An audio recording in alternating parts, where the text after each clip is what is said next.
setting, YouTube Studio?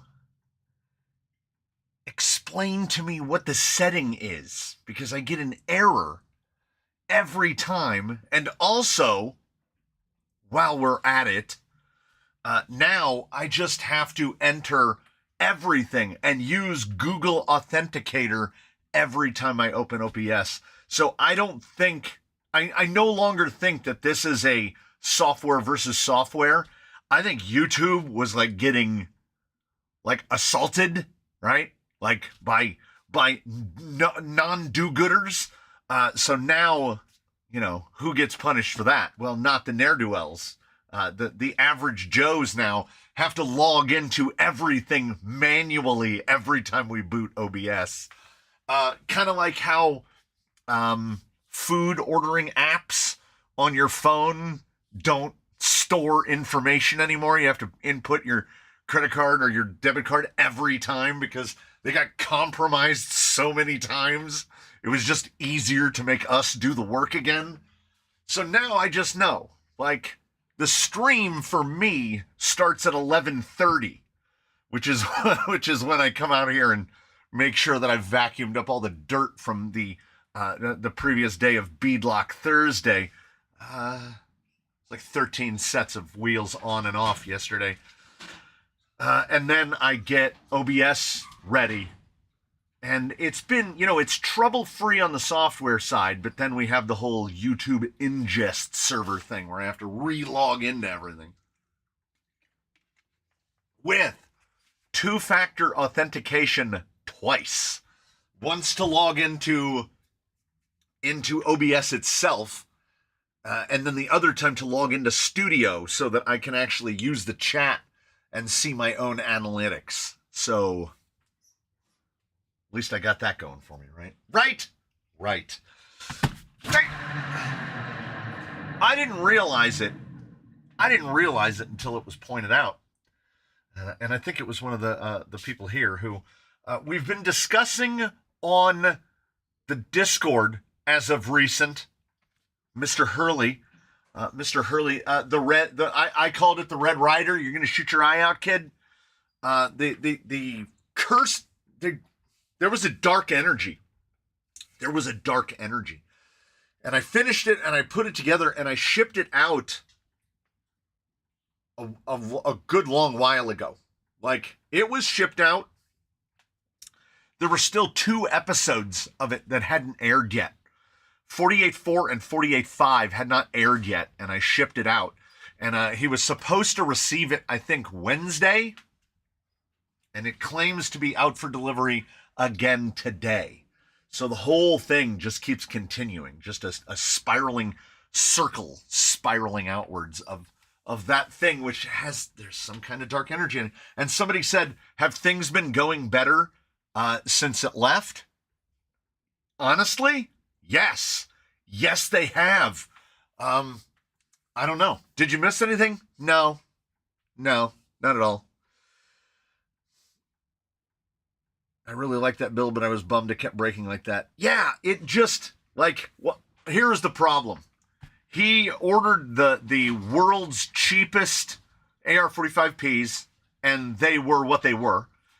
So when Axial makes available the trail gear housings that come on the SR5, if he just takes all those guts and puts them into better housings, I think everything will be better off.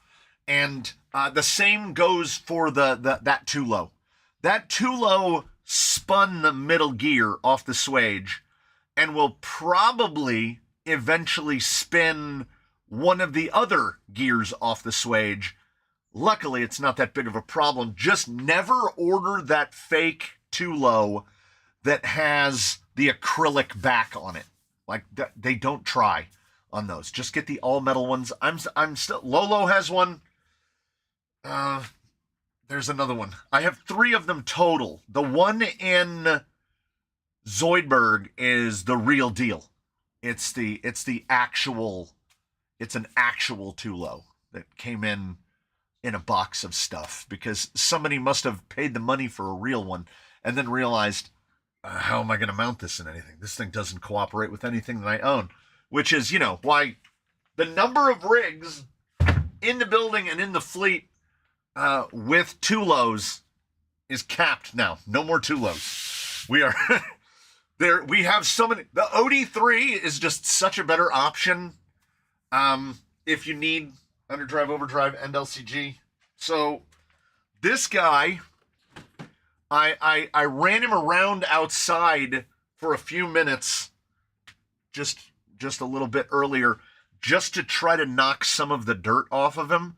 And then when I brought him back in and set him down, it didn't really work, because the last time he touched ground was when we tested the 8SE, and it was moist that morning. Oh, I would be remiss. We got to do this, because we're going to find out. We're going to find out where we end up. I don't think he's too heavy for the... I don't think he's too heavy. He's not going to push it over. We're going to find out in his old form, right? In his old form. The Defender Ironsides. The vehicle which, honestly, has to be the vehicle that has gotten the least amount of modifications of any kind. Like, he is how we're supposed to do this, right? But we don't. We start modifying him before we even have him out of the box. He's 4060. 4,060 grams for the big man. AKA 8.95 pounds. So he's a 9-pounder. And as I mentioned, that is no top rack removed. Of course, no spare with the little trim guy down here on the back. 3D printed from something. I think I can't remember where I found it. Yeah, I think I even printed that one myself. And then of course the front fenders fell off. But you know, pre-clipless, the old school Defender, which comes in at 1.35 pounds for the body with the parts removed, 615 grams for that. We're going to find out how much heavier, and the other one has to be heavier. It's a metal cage, right? It's got to be heavier. And then this guy, 3444, 3444.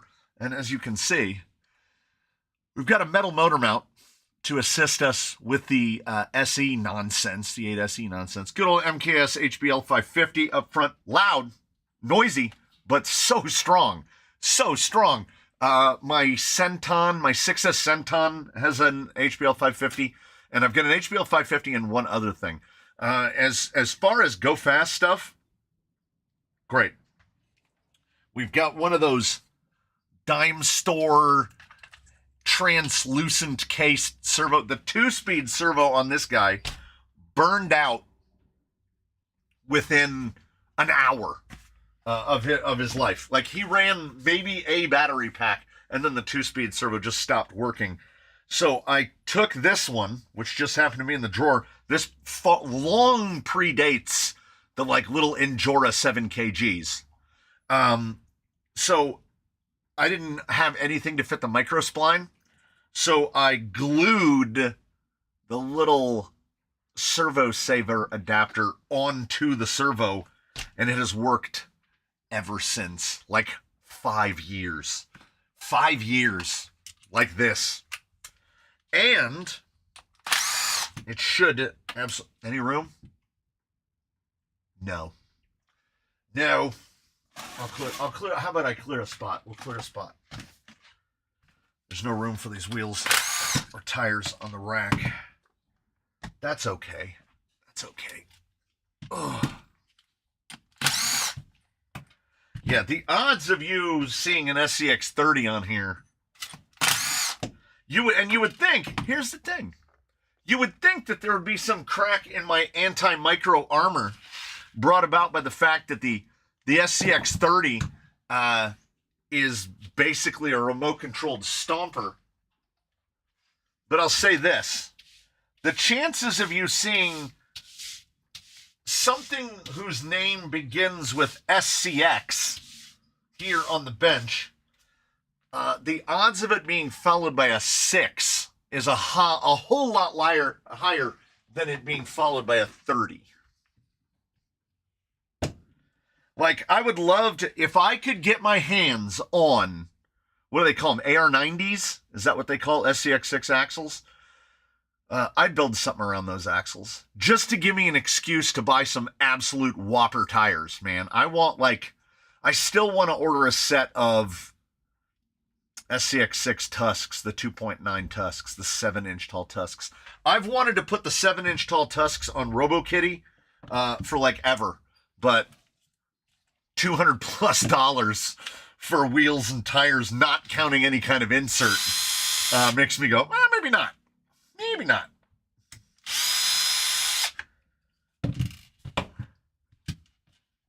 Vidavon scale axles with custom frame rails. I could do the frame rails. Have you planned what you're doing with Ironside's old body yet? No. It's gonna go up in the rafters, quote unquote rafters, right next to the red Defender shell that doesn't have a home. So no, I have not.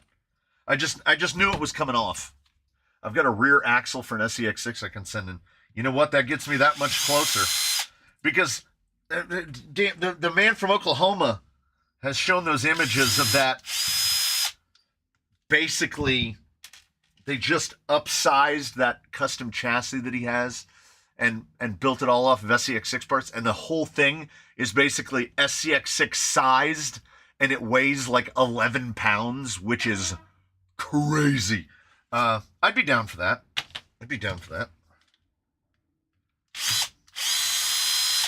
I don't know if these clear. We're taking off a lot. Are we going to end up basically pulling this guy almost completely apart? Yes. I've said it before, and I'm going to maintain it now for continuity. Are the chassis kits from AMK on Amazon any good? Looking at a TRX4 clone kit, want to keep the build cheap. Like, you're going to get exactly what you'd expect. You're going to get clone quality. Like, I don't actively recommend to anybody that you go out and buy a clone C-channel chassis configuration of any kind, either on Amazon or AliExpress, right? If you're going to do C-channels, you're kind of dedicating yourself to something, right? You'd be better off starting off with something like if you're just building a scalar build or a trail build, and you're not going to mind being hemmed in by no shock adjustable mounting positions, weird chassis drops at the front that have to collaborate with whatever you're working with, then, it's all right. But the quality is going to be fine. It's going to be clone quality. You tend not to feel like you got absolutely robbed, but I think there's better ways to go about it. Thank you, Barrett442, for the 5. Starting it off with the 5. Did he hit anybody? He hit Mr. Jeff at the temple, who's now green. And there is the aforementioned Mr. Hurley with another 5. I had a suggestion for those drive shaft pins. Put a dab of RTV sealant on the ends to hold the pins in. The pins for wheel hexes are basically the same size as those small pins. Look at this. It doesn't want to cooperate. Tiny lion. She has to wear a harness because she runs away. She only has like a full acre to work with, so she wants to go everywhere that isn't on the full acre. Aforementioned, Mr. Hurley, yes. We were talking about you because we knew you weren't here. So let us keep us apprised, Mr. Hurley, if your parcel arrives today, because it is that's like 3:15 over there. That's a weird looking crawler. Those crawlers are incredibly capable. Incredibly capable. When did you paint your nails?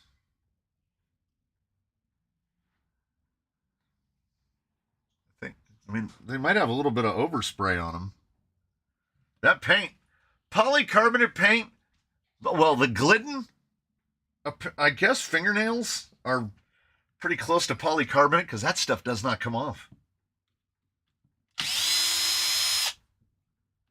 There was the third hand for a minute. Oh, yeah. That's the kid. That's the kid. God. Now that I'm pulling parts off, man, can you feel the weight of that 8SE up there? Yeah, long travel independent suspension. Yeah. And much like things run on electric motors, they really do seem to have maximum torque at 0 RPM. Because a cat goes from 0 to the other room instantly. Oh. Let's get a little. Maybe it might be cracked. Might be cracked. So we're pulling our fair share of bits off. I hit this with the compressor as well, and that really helped.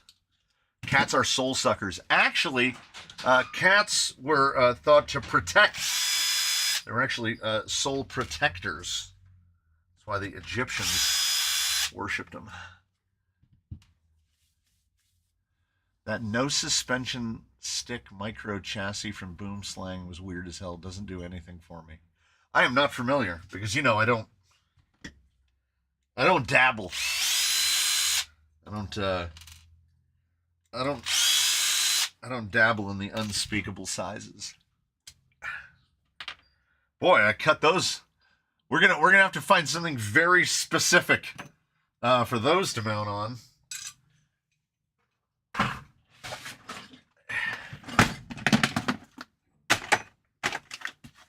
Look at me. Cats are halfway in the other realm. I'll buy that. They do. Well, okay. So we have 4 against, you know, I didn't ask for 4 cats. What you end up doing is you have kids, and then the next thing you know, you got 4 cats. I was good. You know, when my first cat, when he passed, I was like, I'm good for a while. And then we had Jage almost immediately. And then she was here for almost 15 years. And then we've got our 2 COVID cats. Were those Delrin bumpers? No, those are the... Oh, geez, I used to... I can see the name in my mind. My mind's eye. Why does Benjamin keep popping in my head? No, they're alloy. They're specifically for like TRX4 Defender. They're aluminum. The same exact bumpers on Gate Rover. Like if you're running a Defender, those are the bumpers. So that's what I've used. I have mentioned in the past on multiple occasions that these shocks still have Taiwan oil in them. I have never maintenanced, serviced. Yes, they're clones of the SSDs. Yes. Dang it. What? I'm just gonna have to look it up.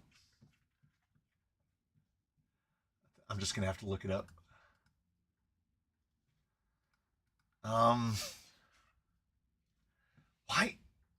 Oh, and if I do a search for my own TRX, you have to be very specific in searching your own purchase history on Amazon if you make as many orders as I do. Because if I search for TRX4 bumper, I get 300 results. We'll go all the way back to the oldest ones. Benedict Harry. See? I knew Benjamin was close. Yeah, they're still there. These are great. What you do is, I'm going to put a link to it. I'm going to put a link to it just so you can see how much stuff I threw away. Oh, it's so good. All right. There's the old Benedict Harry's. Purchased 3 times. Last purchased May 23rd, 2022. Good old Benedict Harry. On the coupon, $30.39. So I discard the little shackle pieces. I discard the receiver. There's that big curvy part. I get rid of that. There's the tray that is supposed to hold a winch. That thing makes a great battery tray because it basically fits like a 2200 or a 1500, so you can mount that somewhere on your vehicle and then put a battery on it. And then, all your basic, and then of course the little corner guys on the front bumper. I don't use those either. So it's too bad they don't just sell those 2 little pieces. But that's asking for too much. Yeah, the savings. Yeah, you get, was that $1.60 off? 5%? The old 5% discount. So these shocks, they still feel. We're gonna pop it off. We're gonna pop it off just because. Yeah. So he had to have his 2-speed servo replaced, and then he's got the big, again, now that I remember it, Benedict Harry. It's got the big Benedict Harry weights at both ends. Look at these. Over 4 years, and those are green band. These are not soft springs. And, as per usual, not a drop of oil down there. I don't know how they do it. I let someone borrow my Coyote for a test drive, and he returned it with a $50 gift card to Hobby Lobby, and it wasn't broken. Huh. Yeah, all right. It's a solid guy. Did you get the maintenance done to Bruce and Economoo that you mentioned? I got Bruce done. Economoo has not been taken down off of the rack. What is the Traxxas rebuild kit for those shocks? So the 2362 is the rebuild kit for big bores. Jimbo with the 10! And the rebuild kit for GTS, I have to Google because I've ordered them twice. And I only had to order them twice because I needed to get caps. It is 8262. Oh, I should be able to remember that. So 2362 and 8262. So 8262 is the rebuild kit for the GTS, which you will rarely ever need because, as I said, like 5 years on these and they've never been touched. Mr. Turner with the 10. We keep the Sawtooth. Sawtooth Turner keeping the Sawtooth going. Did Mrs. C name her camel yet? Yes. On the drive home, someone mentioned it in a comment on the video that there was the last serving camel of the U.S. Camel Corps' name was Topsy. So she has named her camel Topsy. I think that's very appropriate. The TI Fury will probably be what I'm working on March 20th. He lives in a bin right now.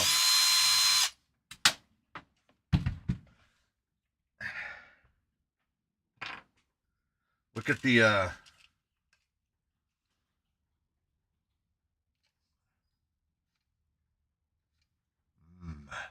that's good. That's top quality grime. I don't know why I'm wiping it off with my hands.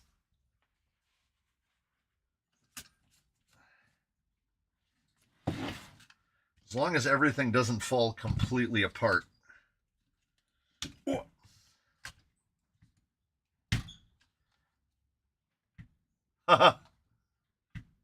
You could lay a TRX4 shock way down and it'd still work. Should have been tipsy. Well, we'll leave that for the wife. She can be tipsy. Usually, depending on where should we go to lunch, she'll have one, for the cause. Yes, this is good old fashioned rust preventative. I am surprised at the condition. Again, shout out Traxxas fasteners, because this guy has been to the bottom of the pond. And he does not look. Oh yeah.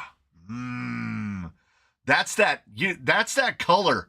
You can't fake that color. I figure we should clean them a little as we put them back together. Traxxas RTRs come with extra shock pistons for the Ultra Shocks, same part as big bore shocks, and have like 6 sprue trees that I'm sending into the canyon. I use them all the time. 2669s. If you can stop me from buying more pistons, that would be great.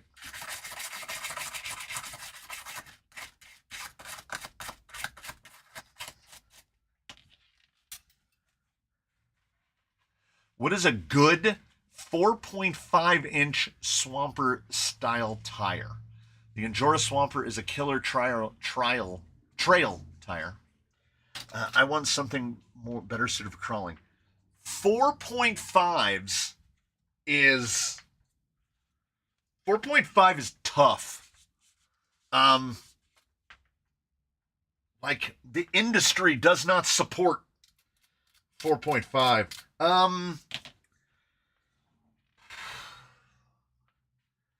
Does Proline still make that flat iron? They 445 flat iron. I don't know if they do, but you said for rocks. It's from my Origin Classic. 6 gear are real good. They're not specifically swampy. MTZ are kind of swampy. Cut canyon trails, always. They'll do everything.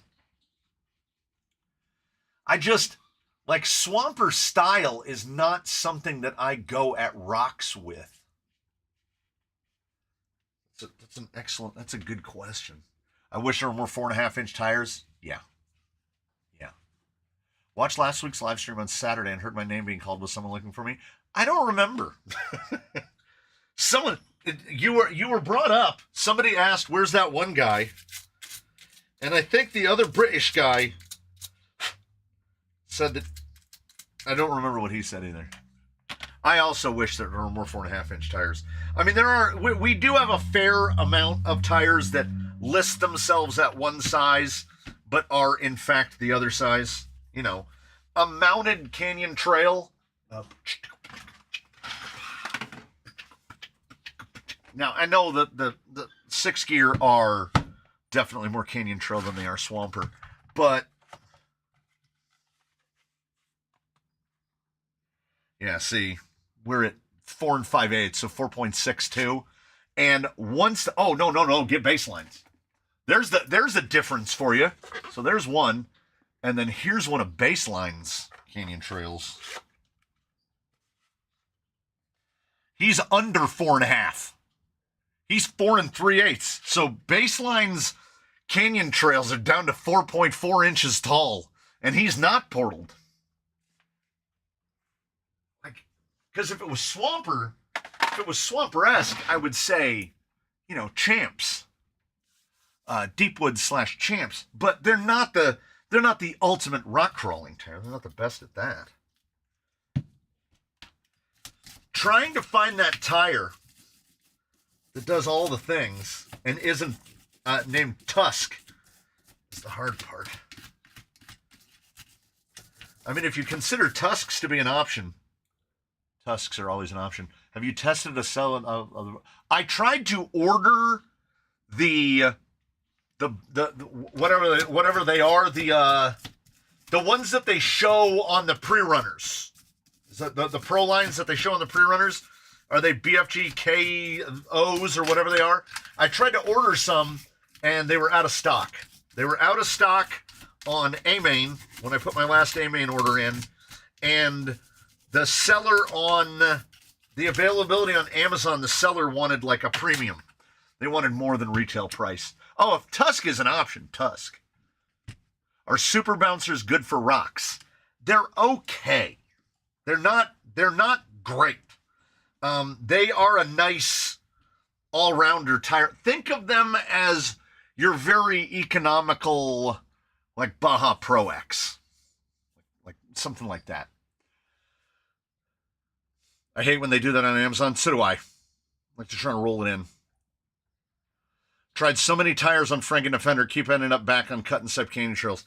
Canyon Trails, man, of all the tires out there, I don't know if there's anything that's as slept on as Canyon Trails. Honestly.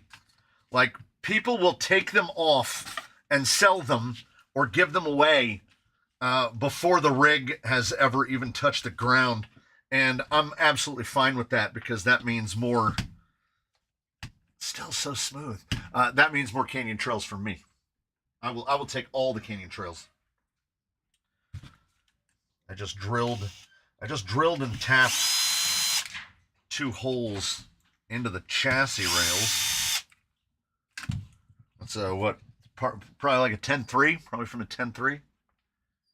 I don't know where we're gonna file that one. Oh God, he's so. Everything you touch. Oh my goodness. This poor guy. Ooh! Do I still have them?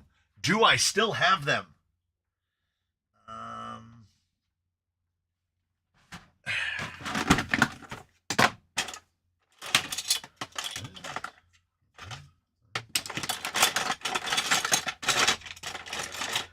If these will fit, I want to run these. If I can find the other one.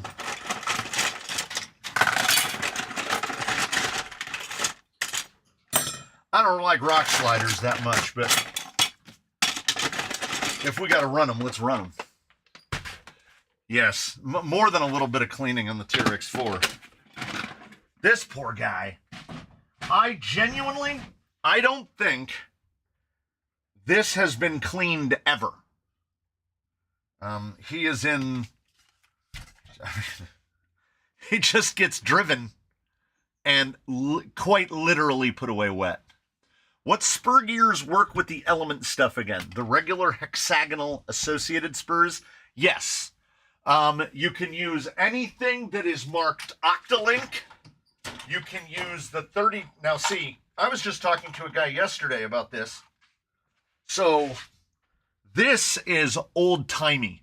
This is an old associated. There's a 54 to 32 pitch with the hex, or is it an octagon? With the octagon. The 32 pitch are basically impossible to find now. Then you have the stock spur, which is the same thing, but it is also fitted for Octalock. When Tower was blowing out everything associated, they had these fiberglass Octalock pads that just snap right into the little Octalock thing. And if you want to use them for non-Octalock, like if I wanted to put it in here, you just take it to the sander and you grind the little extra Octalock tab off, and then they just slap on there. And then this is either a Kimbrough or a J Concepts. Most of the spurs now you will see have the little broken angles so that they can run Dr. Octalock or the regular. And if you have a slipper eliminator on there, like the Bauhaus, like the Bauhaus, you can run any Kimbrough. The standard, the Kimbroughs that have this whole pattern in them, you can run that style. But on the little hex thing, you can run anything for associated. Like if you order, if you find some place that's doing a blowout clearance on like associated slipper kits, you can run most any slipper kit. Like the fitment on the shaft is going to vary. But they've been using the same shaft with flats for forever now. Is the Trailfinder 2 long wheelbase a good choice for a first-time crawler? It depends on how well you handle frustration. Because in terms of capabilities, it's going to be pretty far down the list in terms of capability. RC four-wheel drive is, they sell scalers. They're going to sacrifice a lot in the name of scale accuracy. I mean, Boom Racing takes that to the level of art, sacrificing all in the name of scale accuracy. But I personally, I would recommend no one buy a leaf sprung vehicle for their first vehicle, because, man, it's like, I got my first leaf sprung one several years after I got into tiny toy cars that go slow. And the TF2 never really caught on with me, because as someone had pointed out, either in a comment or in the Discord or somewhere, I've seen this written down in words. Someone said that basically across that catalog, across the Trailfinder 2 catalog, RC four-wheel drive doesn't sell class 1 rigs. They sell class 0 rigs. Like, they want 393s or smaller tires. And if you've not owned a crawler before and you go directly into 393s and leaf springs, you're going to be like, oh, dear, sweet infant baby Jesus, this is terrible, because the capability is very, very low. If it's an RTR, if somebody is starting off, if you've never owned a tiny toy car that goes slow, my recommendation is still, now that they've reread them again, is TRX4 Sport. If you're going to buy an RTR to start your foray into the hobby, it's TRX4 Sport, because this is the more complex version of that. Zero maintenance, 5 years, it just goes. The gearbox has never been a part to be greased. It's never had a gear change. It's never had anything. And because it's been around so long without any changes, aftermarket parts are plentiful and inexpensive. And in beginning with a TRX4, you can turn it into whatever you want it to be. If you later on you want to determine you want to put flat rails on it, you can do that. If you want to put a hard body on it, you can do that. You can do whatever you want. You can stretch the wheelbase by changing 4 links. So you can go from a 313 to a 328, whatever in between. You can make a TRX4 into whatever you want. And that's what we're doing today. How's the live stream going? It's going great. It's going great. Yep. Jimbo and Sawtooth Turner have been busy. I have a Bushido Plus, and I'm wanting to know if it's recommended to add some brass to the axle. It won't hurt. The biggest problem the Bushido has is basically what they did to get that tiny little wheelbase is the front links and the rear links are the same links. So you have equal length links. This isn't conducive to excellent crawling behavior. But because it's front links all the way around to draw that wheelbase in, shorter wheelbase will make you a little more nimble and manageable. I can say this, on the Bushido, you're not going to be hurt by putting like SSD knuckles in the front. They're not going to make anything worse, except your wallet will be a little bit lighter. What the Bushido does kind of like is going to a smaller tire. Treat it a little bit more like it's a class 1. Get yourself a nice 419, 43, 445.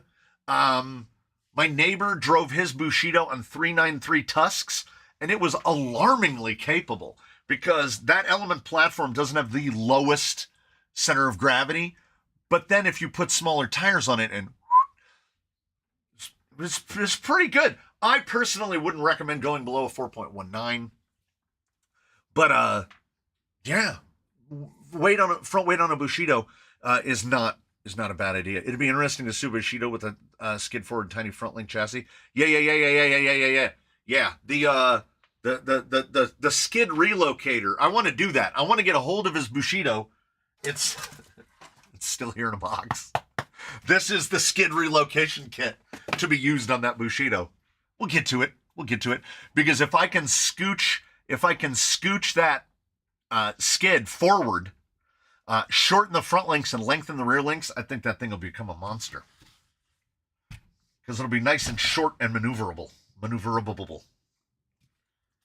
Might as well. We're here. We're here. What else are we doing? This poor guy.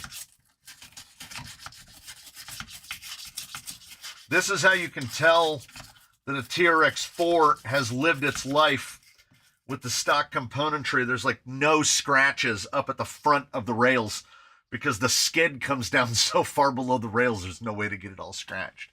Which servo and axle mount did you use on your Cattleman to replace the chassis mount? The stock. That's Element. The stock one from an SE. I don't know. I wish I could tell you what parts tree it is on. It is probably from, it never came out of the bin. The rig that became Pennaby was built in a different configuration from the beginning. He was built on SSDs originally and then went over to the BRX. So that bracket had never been used. What spurs work with the Mias Gold Rush? None of them. I'm sorry to report. Mias went their own way. The only way to do it, Energy makes a part, a skid adapter. I mean, a spur adapter. But there is no other spur gear that I have found that will just bolt right on. You either have to replace the top shaft or you have to replace the spur mount in order to mount something else, which is a bummer because more often than not, that spur gear is not very centric. It kind of flobbles around a little bit.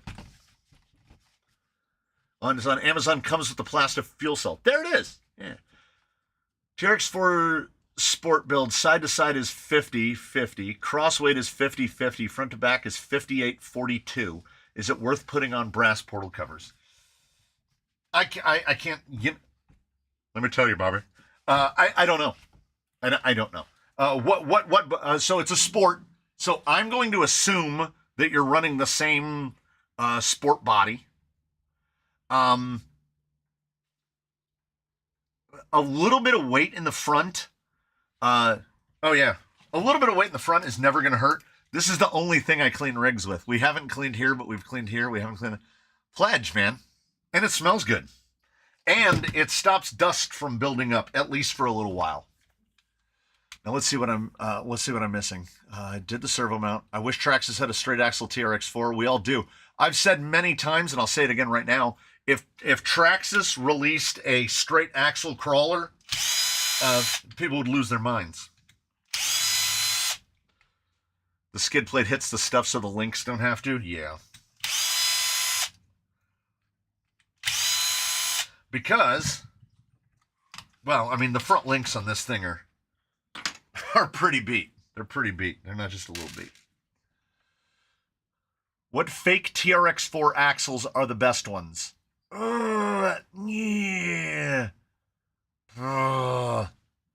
The fake sets that I've used don't actually fit TRX4 internals.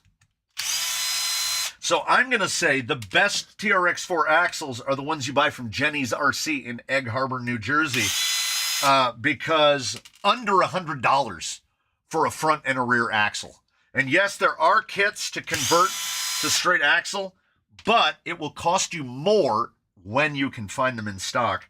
It will cost you more to buy the SSD straight kits than it will to buy the axles themselves. So it's not exactly economical. The mythical 60-40 weight bias may be perfect in very specific conditions. You need to run what works best for you and the terrain you are driving on. Make changes, take notes, dial in your rig. Yeah.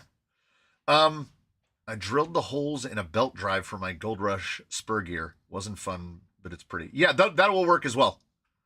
That will work as well. Wouldn't a straight axle TRX4 be a rocket ship? Yeah, it would be insane. It would be absolutely insanely fast. The final drive ratio on that vehicle would be like, it'd be like driving a Traxxas. It would be like driving a Slash. I did put a Stealth XF Trans and a 1200 in my Bushido Plus. That'll actually help move the weight a little bit forward, and would eliminate the possibility of moving your skid forward. But I'm not here to tell you to move your skid forward. I'm just saying that it's something that I want to do. Yeah, I mean, if it doesn't, if the cost of a set of SSD, or Triol or whoever is available for Element Axle, if the cost of it doesn't offend you, then, you know, it's not going to hurt. It's not going to hurt. There's dirt all up in the rails. He's actually, you know what? This guy's actually in startlingly good shape. He's just very dirty. Unsurprisingly. We do like skid forward. It's not even, I'm not even faking the funk. I'm not even trying to pretend that I'm paying attention to what screws come out of where. Slapped a 12 turn in the Canyon trail truck, tops over 50 miles an hour, but won't crawl for shizzle.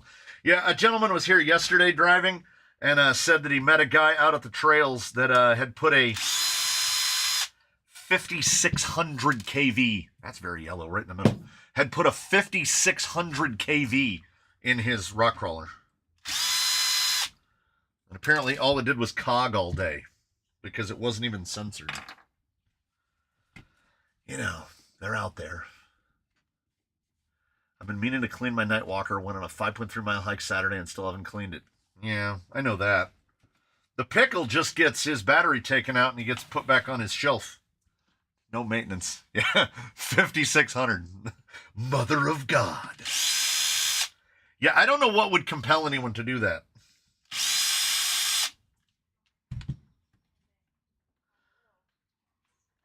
Like 5600 kV, that's a 2S.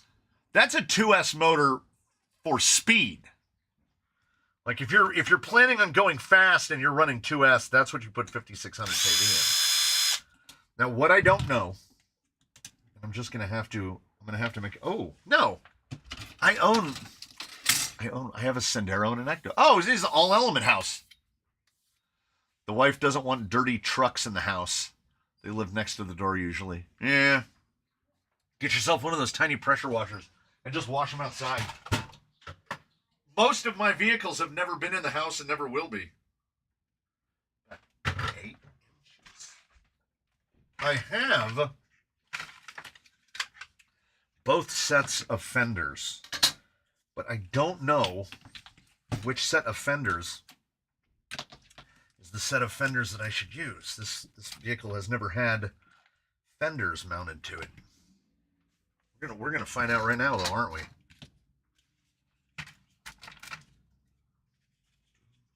Does that clip have to come off? Would you? All right. It's gonna fight me. And a base camp and a Coyote. Wow. 3500 kV and a 2-speed TRX4 makes for a fun mud truck. Yeah. Hot Racing used to sell 25-to-1 worm gear axles. Would probably require 5600. Yeah. And as the computer guy, one of the computers, there's at least one computer guy here today. As he points out, you know, you get that much gear reduction, you're gonna run 5600. You're gonna need gear reduction on top of your gear reduction. I'm curious because, as some people rightfully point out, there are people that have like, they got Mendoza lines, they got do not go below lines, in terms of kV. Like there's plenty of guys that won't run a 1200. They won't run anything under an 1800. And that would be fine if the industry would give us gear reduction. But they don't. So I'm curious. I want to get a hold of like something ridiculous. 5400, 56, 6000. And I want to pipe that into like a 3-to-1 reducer on a Stealth X. So with 1887 and that 3-to-1 reducer, we're talking like 40-to-1 reduction out of the gearbox. And then if you got to axles, if you had portal axles on it, you could be like 250-to-1 gear reduction.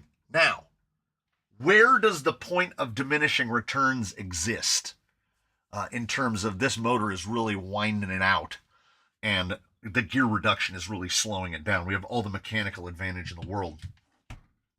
I don't know. I kind of want to find out. Knowing that it is a thought experiment that I would not recommend that anyone else undertake. Because it's... That motor's not going to be happy. Why does gear reduction and caster seem to be expensive for brands? Yeah, well, we understand caster, okay? Because you can just make one-piece axle housings. And molding a one-piece is going to be cheaper in the short and the long run than making three pieces, making removable C-hubs. On the open market today, in terms of things available as kits or RTRs, am I wrong in saying that Element is the only company that's giving us adjustable caster? Everything from Vanquish, the C-hub is molded to the axle. The AR-44 is gone. The 10 Pro, they come off, but they're not splined. So they're not super adjustable. Why not just tilt the knuckle mounts on a one-piece axle? I don't know. I know I missed one. Should I get the Coyote or the Element Kit 3? That's very far apart. Stating today, if you're buying it today, I would say get the Coyote, because the Builder's Kit 3 comes with a Stealth XF. The Stealth XF has the plastic intermediate gear and a plastic spur gear, and they will. And the replacement gear packs have been out of stock on the internet for months. How do I know? I need 3 sets of those gear packs for the 3 XFs that I need to build. So based on that, Coyote. K10 High Trail with SST Portal Delete Kit, underdrive gears in both axles, 945, 35-1 overall low gear cut, 1.9 trails. It's my favorite trail rig for longer hikes. 35-1 would be fine if they would give us even that. But I consider 41 to be like a starting point. I have an 1800 and a Range Rover looking for proper low KV, but only finding them at mad prices. You can find drone motors. Flash Hobby makes motors that go down to like 760 kV. I don't know if I'd trust a 3-to-1 reducer with a 5600. I don't know if I would either. At least not for more than the length of one video. I prefer lower KV for crawling. I find myself always running the lowest spur pinion gearing that fits. I always have room to gear up. Right, like we can always gear up. But they make it to where, like, the Enduro SEs, the stock gearing of the XE, of the SE with the XF, the smallest pinion is just a little bit too fast, and you can't run anything smaller than an 1800. So I love the 1200 Fusion SE on a Stealth XF. It's amazing. For trailing uses, the 1800 is fine. But if you need that low-speed fidelity for crawling, it has to be something lower than 1800. What are your thoughts on that Reefs crawler? I can put it to you simply in one compact sentence. In no imaginable universe will the price tag of that vehicle ever justify itself. It can't. $900 for a slider is insane. For the price of the Reefs XP10 Black, you could buy a Coyote and, I don't know, a Wizard? You could buy a Coyote and an OT6 Wizard, because don't forget, for $900, you need a servo and a motor and wheels and tires and all of the other stuff, the same thing you would need for any other kit. No one is putting an XP10 Black Edition on the rocks for less than about $1,200. That would be the lowest point that you're getting in, $1,200. So now we're actually looking at $1,200. So you could buy a Vanquish Origin Classic and fully outfit it, and buy a TRX4 Defender or a TRX4 High Trail Ranger. Both of them Pick 2 RTRs. You can buy almost any 2 RTRs. Yeah, you could buy a boom racing kit and all the upgrades for that money. You could be the scaliest scaler scale ever to scale and probably have money left over. It's $900 for a slider is, and as the potato man, and that's not an insult when I said the potato man, as he points out, you can't buy anything for it. They went not just proprietary, okay? We're not just talking about proprietary. Here we're looking at a TRX4. What do these chassis rails fit on? TRX4s. What do other little bit, like these sliders only fit these rails, right? Stuff like that. This fits a TRX4.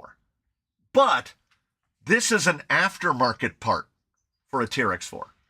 This is an RC4L drive. You can buy knockoffs, you can buy clones, you can buy bumpers, Benedict Harry, you can buy clones of everything. You will never be able to buy clone anything for your Reefs XP10. If you break something, you're going to have to buy it from Reefs. Yeah, Origin Classic Pro is a better value. It kind of is. At least it's got resale. It's double the price it should be, and that's if it was 100% made in the USA, but it's all Chinese made. Can't wait to start seeing clones on AliExpress for dirt cheap. I don't know if anybody's going to clone their pinned axles. Oh, I almost missed me out a commuter with the 5. Hey, Bouncing Noise. Got one. And Chris Cord. Also got one. If they're spending $900 on just the slider, you can guarantee the electrics are going to be another $500. Oh, well, they're going to Reefs it. It's going to get a $200 servo. And then might as well put some Reefs wheels on it as well. No way in hell the aftermarket will be big enough. There won't be an aftermarket at all. Ooh, Mr. Hurley with the sniper shot. Yeah, got Bouncing Noise. Not even including the front brass. Yeah, I absolutely agree. I agree with everybody whose primary point of outrage is how can a rig that's being made and sold by a servo company not include a servo? Hope everyone is having a blessed day. We're working on it. I'd rather get a Coyote and a VRD Carbon. Yeah, that's an excellent combo. Oh, the Spuds Crawler with the 5. No one will replicate the Reefs mess. Can you please tell me the updates, lol? I gotta know about the pickle and if the truck fought the box.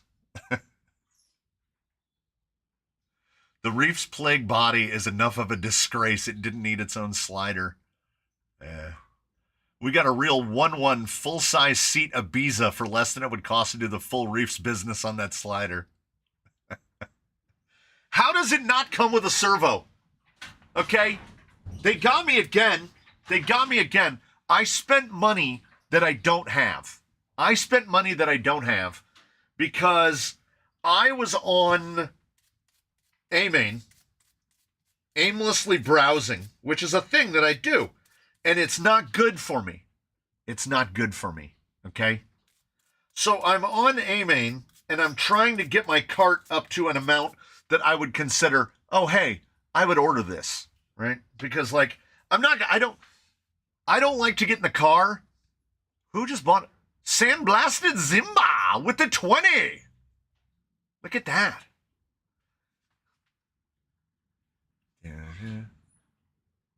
Hydro 1? Hydrone? I never know what it is.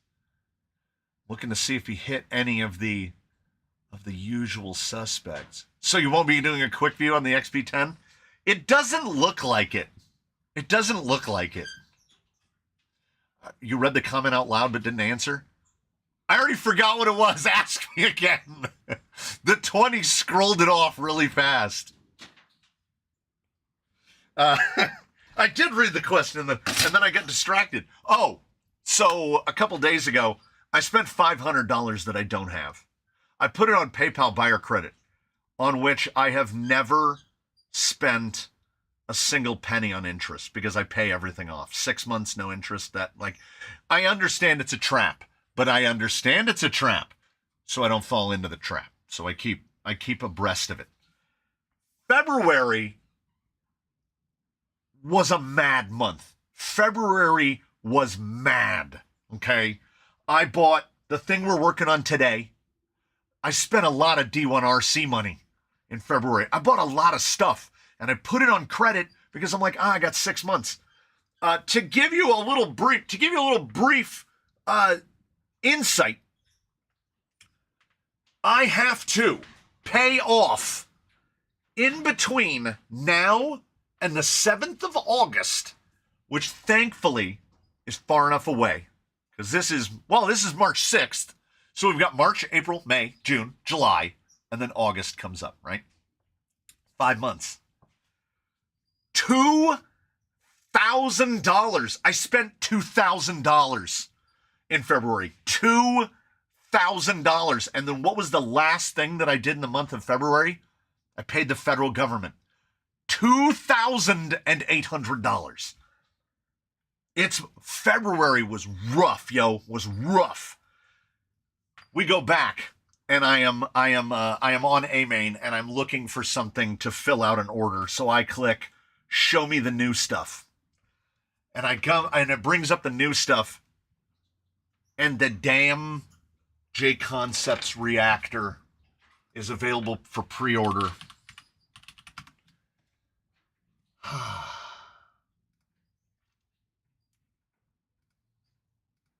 Did I need to?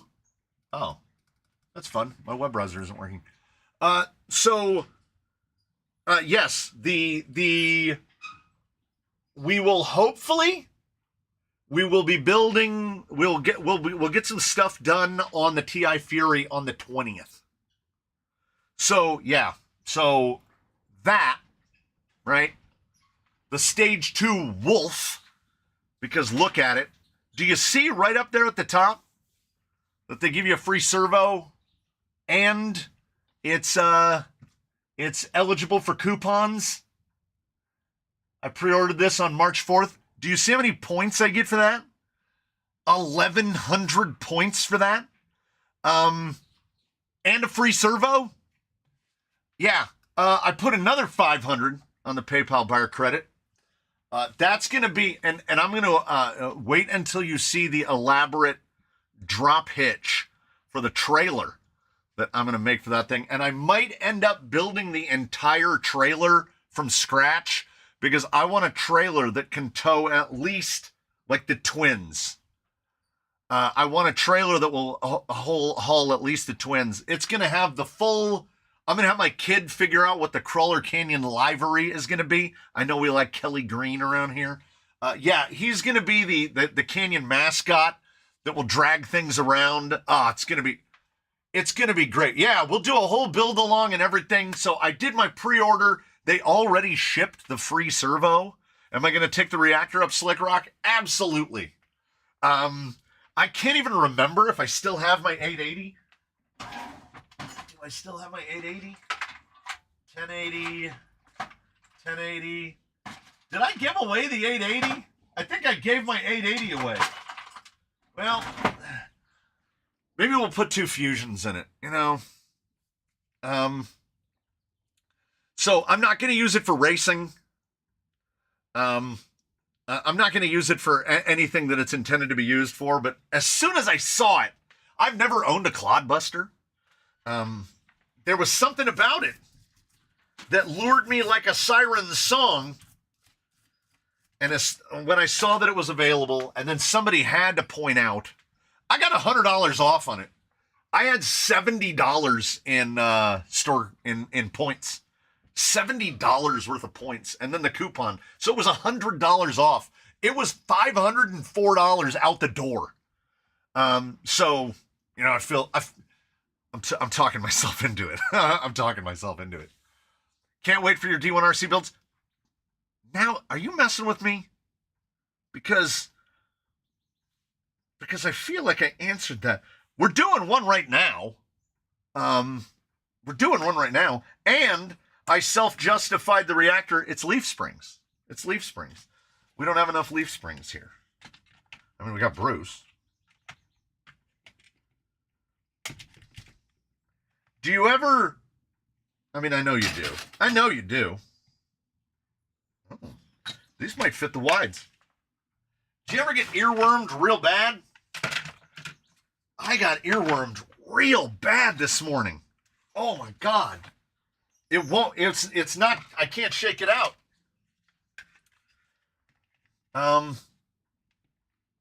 Steely Dan. Kid Charlemagne. Oh man. It's stuck. It's so stuck in my brain. I'm just humming Kid Charlemagne. Get along, Kid Charlemagne. Is there a person out there that doesn't like Steely Dan? Because I've long said through my life that I'm not a huge fan of jazz. What are the jokes about jazz? Sounds like 5 musicians warming up to play a different song. But apparently Steely Dan is like jazz. Yeah, recording studio musicians, yeah. They said that they didn't want to tour. Donald Fagen had like performance anxiety. Didn't like going on stage. Being haunted by a Steely Dan earworm is funny. Never been playing Steely Dan all day. Yeah. Yeah, if you listen to some Steely Dan songs, they are jazz is just blues falling down a flight of stairs. Yeah, it is definitely jazzy. There's definitely some jazz arrangements in Steely Dan. Now, we're going to mess this up. We are going to mess this up because I'm so confident that we're going to, oh no, you can't. Never mind. NVM. You can't bolt this on wrong. I found Bass Mechanic by Bass Mechanics and finally went full volume on this new system. I wish that I knew where my CD case was. My old Case Logic box. I would pull my Case Logic box out right now. I was just talking to the same gentleman yesterday, fronts, rears, about how one of my great points of pride, it was in like 95, 96, I got my first ever noise violation ticket.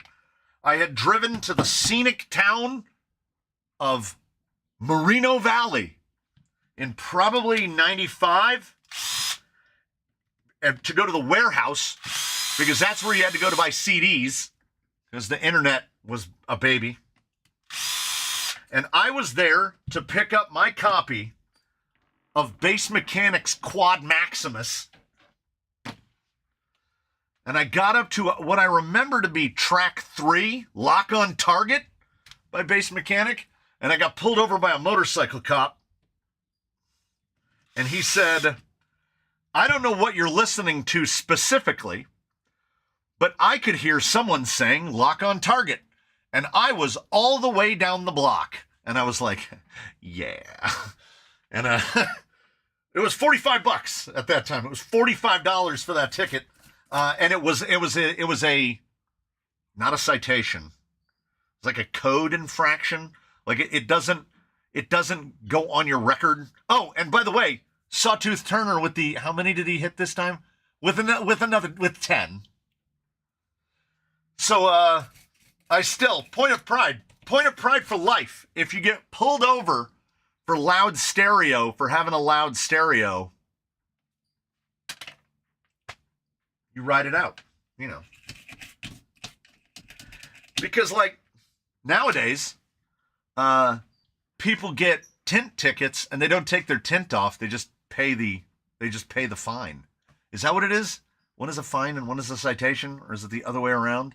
One of them counts against you and the other one is just like, you owe us money for misbehaving. I've gotten pulled over in 98 for a noise violation, but got no ticket. Yeah, I definitely got a ticket. Definitely got a ticket. That was before my Del Sol days. I got pulled over in the Del Sol monthly. DJ Magic Mike. DJ Magic Mike is still around, which I love. If you're unfamiliar, and I'm just going to assume that most of you are, that way I'll give me a talking point. Ondamike, Ondamike, Miami bass is still alive. Ondamike. Ondamike is amazing. I was hooked on Ondamike radio for the whole beginning of the year. Time relevant salutations to everyone. I've got an unnecessary speed ticket for getting up to the speed limit too fast. Yes. Over here in California, they call it exhibition of speed. I once got pulled over in my car. The exhaust was so loud the cop came unglued, stating, "It sounds like you driving next to me 10 lengths behind you." That's awesome. My neighbor seems to only own music from 3 brands, Steely Dan, ELO, and The Who. I've never heard them play anything else in 15 years. I went directly from On to Mic to, I'm on Steely Dan A to Z radio on Pandora. I put it on before my Tuesday runabout. Oh man, that station is so good. Some people get prescriptions for light sensitivity and get their windows tinted dark and be legal at risk of being pulled over constantly, especially in California. Hyphonic Zeus and 3 JL12W6s. Oh, Punch 60. The old-timey, only the old-timey folks remember when Rockford Fosgate was just doing what can only be classified as shenanigans in order to cater to the competition crowd, where they'd be like, "Oh yeah, this is a Punch 60.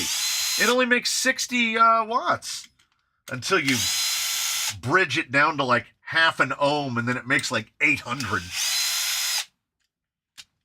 I mean, it was smart, because then you had to run that. Oh, the sound off. Local sound offs before cars were all filled with electronics and you couldn't change the radio because it'd make your HVAC stop working. Those were the days. Anyone tried the RC 4-wheel drive C2X? I know we haven't seen him in a while, but I know Shaker MT has one. It's an odd choice, and I know it's discontinued. Hey, Mr. Hurley, the accursed. I'm gonna bring it up. Mr. Hurley's cursed rig has arrived. Wait, I need to move it. Ready? Would you work? What? Like, are we Bluetooth? We're Bluetoothed. We're Bluetoothed.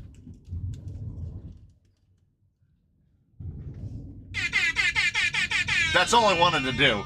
He finally got it. He finally got it. Because even though it hated me and it had some sort of evil energy in it, it was still bothering me that it hadn't arrived. So I still need to know if the box fought. I don't know what we're talking about. Which box? In my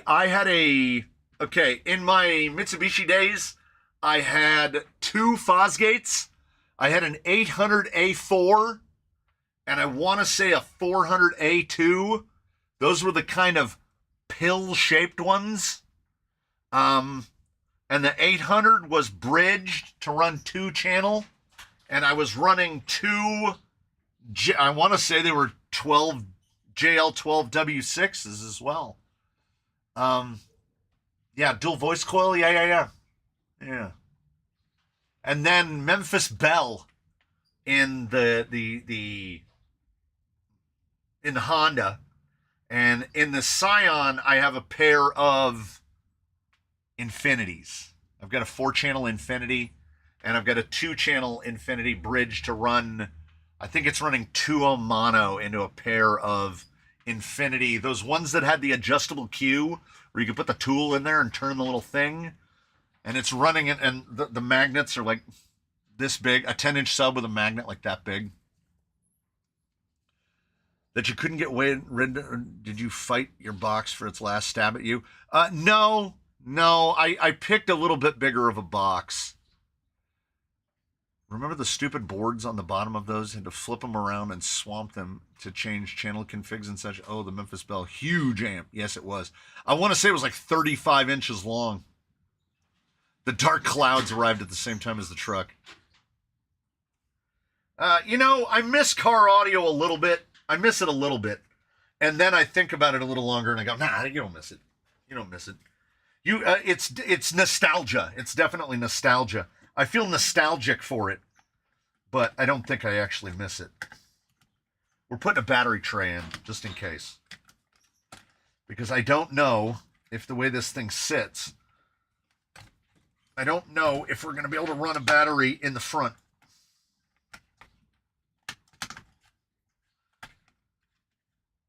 There we go. It's, oh my God. Do you realize that you are a champion in their eyes? Sing along. See if I can get copyright struck for singing Kid Charlemagne. And I call what I do singing in the loosest possible description of.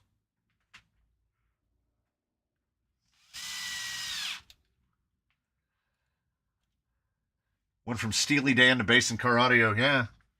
You know what I'm finding? Like, just if you want to talk about open symptoms of aging, okay? I did not listen to Steely Dan in the 70s or the 80s, and probably almost certainly not the 90s. Does anyone else think that certain musics, like I've made the Taylor Swift analogy probably too many times, Taylor Swift's music isn't inherently bad. It's not for me. I am not a 23-year-old female, right? A 23-year-old female collegiate. So, like, it doesn't make it, it's not surprising at all that Taylor Swift's music doesn't appeal to me. If I were 23 years old and female, maybe. But does the music of Steely Dan and the Doobie Brothers, is it not built to appeal to me when I was young then? Right? Like, I didn't listen to that when I was young. And the same went for the music of the 80s. And when we talk about 80s music, we talk about the prevalence of the one-hit wonders or the bands that had 3 or 4 songs. And then you were like Flock of Seagulls, Psychedelic Furs, I won't, any of those 80s bands, Thomas Dolby, right? I didn't much care for 80s music in the 80s, but I listen to it now. I'll throw the 80s station on Pandora. Tears for Fears, great. The renaissance of hip-hop music was in the late 80s and on into the 90s, and that's what I was listening to. Does anyone know if the V2 Gold Rush rails will fit the V1? I don't see why they wouldn't. They absolutely should.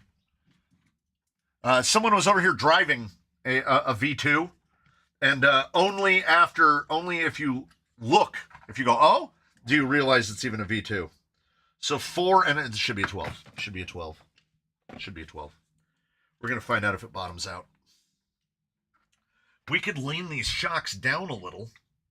I don't think it'll help.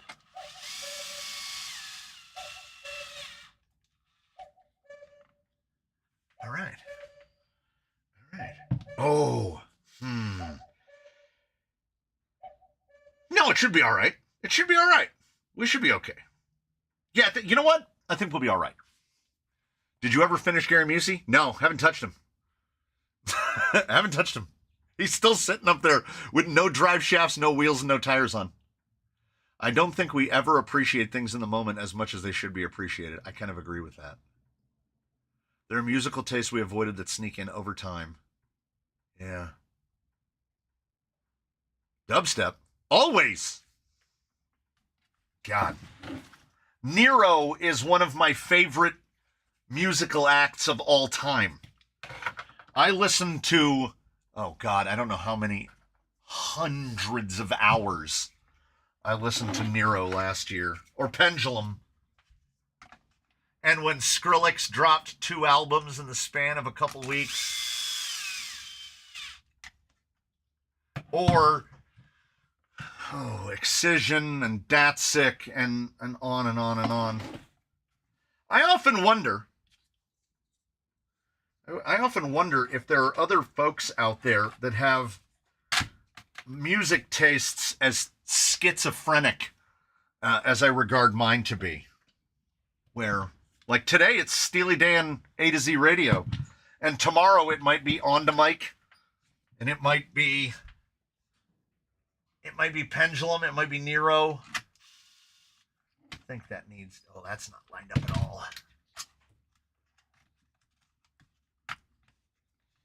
That's just right. Oh, that's right. Okay. Does anybody think I actually have this piece or I used it for something else? I think I used it for something else. Well, we're not going to run a big long stick pack, so it doesn't matter. I'm not even going to look for it.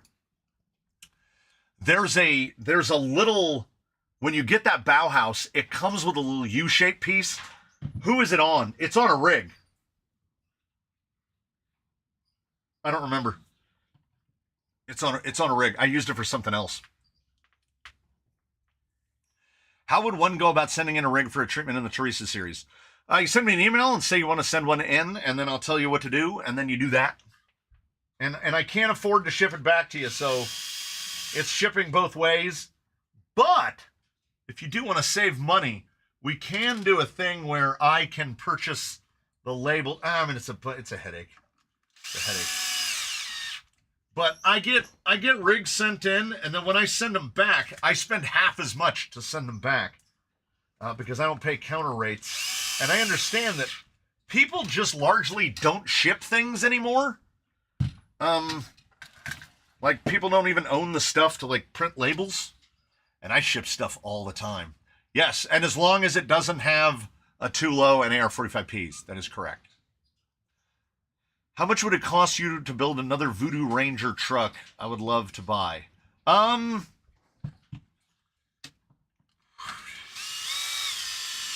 So Voodoo Ranger is built off of Zoku rails. So if you wanted to build him exactly the same, it would be too expensive. Like, I'm not telling anybody to go out and spend $200 on rails. So start with some other rails. And then he's a Stealth X in the middle. He is Mias nylon straights, AR-44 width. He's not anything that is crazy complicated. I'm trying to remember where he is. Oh, he's right there.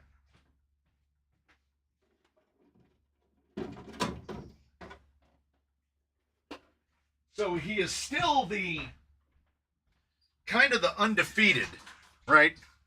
This guy is kind of the undefeated in Class 1.5. That is the Proline pre-runner F100. Look at that. Look at that. Yeah. See, he can do the thing. He can do the thing. So underneath the Proline,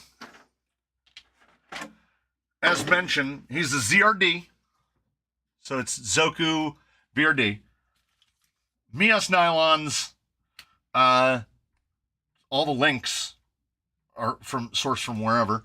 Any 90mm shock is going to do you. These just happen to be Element Factory teams.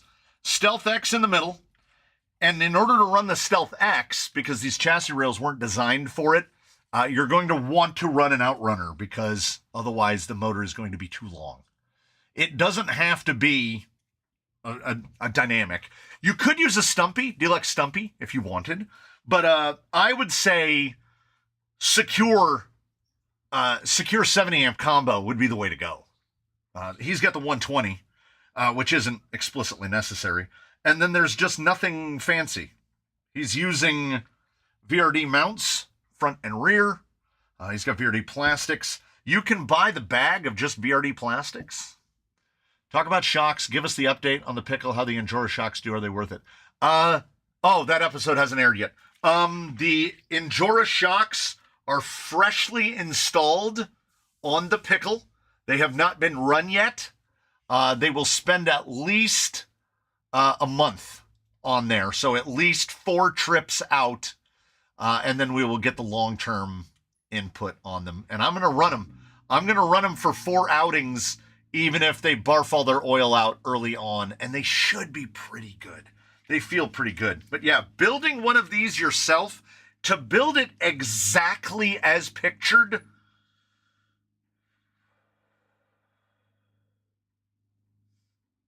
$550 is probably about what's into it. Probably about $550. I mean, obviously, your choice of wheel and tire, though, Bossman's on trails. Who doesn't like Bossman's on trails? He is woefully uncomplicated. You don't even have to go Stealth X if you don't want to. You could put an OD3 in there and get it even lower. I just happen to have a Stealth X, and it happened to work out great. So, like, if you were to build it exactly as is, I'd say probably around $550. So not one of the most expensive ones. Although, you know, I don't know what the prices are from day to day. Why did you go SOA as opposed to BTA? Oh, do you mean on this? If you're asking about on this, it is because as you can see, there's plenty of space, right? We could definitely run BTA. You'd have to run a half height. You have to run a half height. And I already have, like, I wouldn't mind switching over to it in the future. I hope to order a couple more of the DS 55 kgs. I would not be opposed to switching him over to BTA. Have you ever done chassis mounted steering on a VRD? Yes. Yes. I bullied one into submission, and I'm trying to remember who it is. Who is it? Who is it? It'll either come to me or it won't. Is the Willie still kicking around waiting for his Rift axles to be installed? Yes. It's in a bin. He lives in a bin. So in the bins, there are 6 bins. There's a tower of Costco bins. We've got the Willies, the TI Fury, the Mantis, one I'm forgetting, and then bins. Then the 6th bin is Mr. Turner's Tourista, because the benches, everything's getting over full. Everything's getting over full. The internet isn't working properly. Video lagging and buffering real bad. I'm going to have to go take it easy, guys. Have a good weekend, everybody. You have a good weekend. Have one of those on the way. Half-height DS 55. Yeah. I need to order at least 2. Yes, I did say Mantis. The Mantis is going to get built soon. Probably the loose scheduling is immediately after the TI Fury, or after the initiation of the TI Fury. I might bounce back and forth between the two. I need to double check fitment on this before I go any further. I'm gonna see if I have to unbolt these fenders. I don't.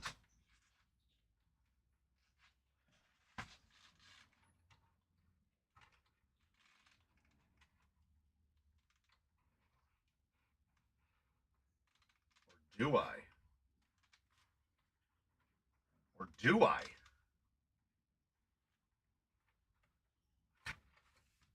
I think these fenders, the width is okay, but I think they might be too long. Yes, they're too long. Well, that's why we checked. That's why we check. I would love to see you build a MOA SOA crawler, no prop shaft, driveline limitation, suspension with ridiculous reach and flex. The problem is the axles. The problem with the axles is, like, your options are so limited in MOA axles. You've got, of course, Deluxe, which is like costs more than your first child. Or bullies. Like, if there were economically or readily available MOA axles, like, there's a lot of projects I would like to take a crack at, but I'm not budgeted for, you know, $800 in axles to do a build off of. And I have builds that looks just as long. Oh, I bet it's the width. I bet it's the width. You just bought a mower? Yeah, I did. Yeah, but think about that. A whole reactor costs less than buying 2 mower axles. And hearing the absolute mixture of reviews on bully axles makes me hesitate about those.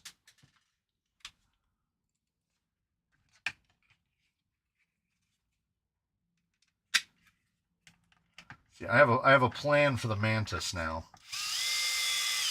I think the problem I was having with the Mantis is I didn't have a plan for it, and now I do. And I'm pretty sure I have everything to complete it.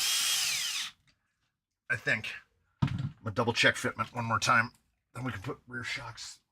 Well, we can change the links and then put the shocks on it. Yep, it's narrows. So if you're wondering at all, if your plan is at any point in your life to do one of these D1RC conversions, so Radiomaster Zorro for the Clod. What is that? Do you think Tsunami can get a casual cruise around the course someday? Probably. It has a broken rear link. So it's technically broken.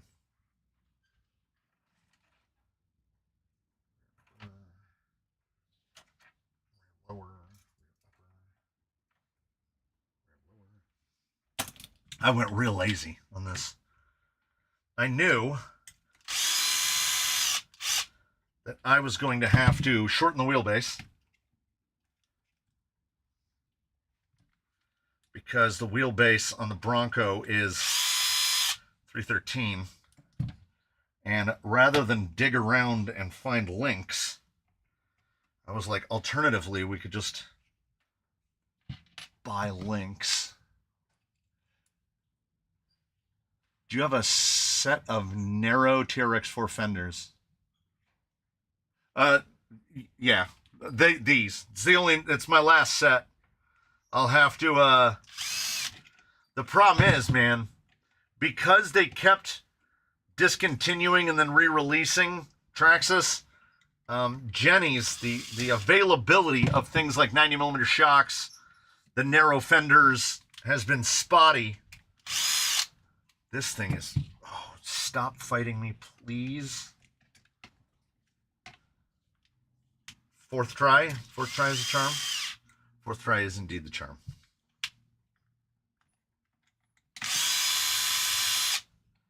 Oh, we're going to have to, I don't know why I didn't unbolt the drive shaft. We're going to have to shorten that too.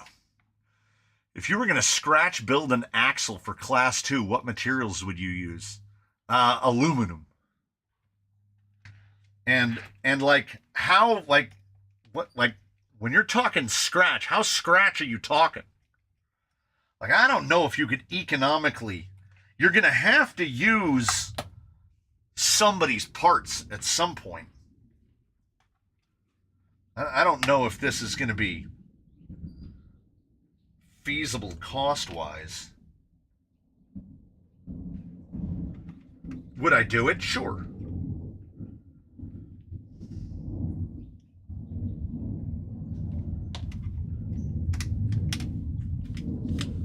Tungsten axle housings. Oh yeah, brass. Brass wouldn't be bad either. I'm a fake machinist though. I don't actually know how to machine things. I'm a shade tree fabricator at best. And then future me is going to be like, "Oh boy, thanks for leaving me all these links to disassemble." That's what I really look forward to. Because I have a bin dedicated to it. Hey everyone, how y'all doing? I'm doing all right. I'm tempted to put a super rooster in my current Clod build just for the period accuracy.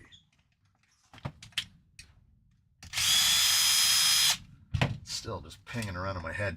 I'm gonna have to change my Pandora station before I get in the car. Or I'm never going to get Kid Charlemagne out of my head. It's time to go back to Nero. Delrin axles would be cool. Easy to machine, too. Nothing is as easy on tooling as Delrin. I've got cutters. I've got lathe cutters that I only ever use on Delrin, and they'll never go dull. Yeah, I'd like to say that I've been tempted to try to build my own axle housings, but I would be lying.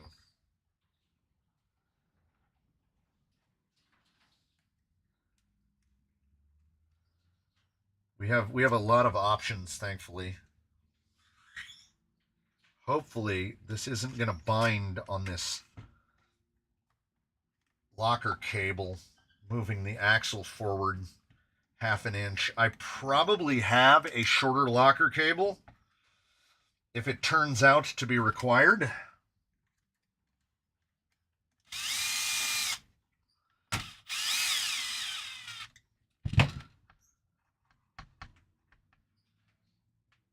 Well, I don't think we're gonna. Oh, I already forgot. Greens on rears?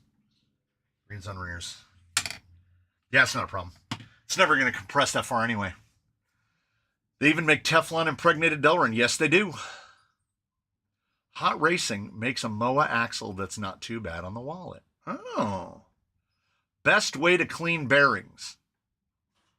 Sally, let me tell you. Here's what you do. You go to your thing, and you pull the bearing out, and we'll pretend that it's this bearing. And we'll say, feels a little bit crunchy. So then what you do is you go over to your circular file, and you just throw it in there. You just throw it away. I don't clean bearings. If you buy bearings from a name brand source like Avid, they're $1 a bearing. So then what you do is you just start accumulating them. And you can go on Amazon.com and you can buy yourself bags of like 20, like ABEC 5s, ABEC 7s for like $15. In like 5x11x4s, 5x10x4s, 10x15x4s, the common sizes. And then you buy the weird ones, 5x14x5s. You buy those in sparingly. 7x14x3s, 7x14x3.5s. You buy the weird ones. If you go on any hobby site or on Amazon and whatever you have, just search for TRX4 bearings and it will come up with a bearing kit for that vehicle. And I've seen them as low as like $15 to $18 for all the bearings for the whole vehicle. Like, don't clean bearings. You're going to have to use something chemical, and you're going to have to spend your time, fast eddies, whatever. Like, I have zero preference. I do like Avid, the Avid Revolutions, where it's a rubber seal on one side and a metal seal on the other side. So you mount a rubber side out and metal side in, so they have a little bit less drag. But for us, it does not really matter. Yes, bearings are consumables. If I pull a bearing out of anything, what I will do is either grab the inside or grab a 5mm shaft, put it in the bearing, give it a little spin. If it feels raspy at all, directly in the circular file. We have a brand new circular file for the bench, brought to you by Costco Wholesale. A 3-pack of buckets for $9. So one is my new trash bin. My other one was gross. I dump a lot of stuff into my trash can. That bucket was gross. And I'm also not out here to be cleaning buckets. That bucket will get repurposed to something more gross and outdoor. Yes, shameless plug for Costco. I do. Well, they built one 3/4 of a mile from a house. So bronze bushings are good enough for crawlers and they don't get full of dirt. That's absolutely true. But counterpoint, bronze oil bushings do require servicing and maintenance. And if you are a person who does not participate in service or maintenance, maybe don't go bushings. Because if you leave them alone, they will, over time, attempt to become one. They will attempt to become one with whatever other metal object they are touching. It will take a long time, maybe say 4 or 5 years without any maintenance. But they will definitely try to get there. I run, oh, I might not even have to disassemble anything. I might have the right end.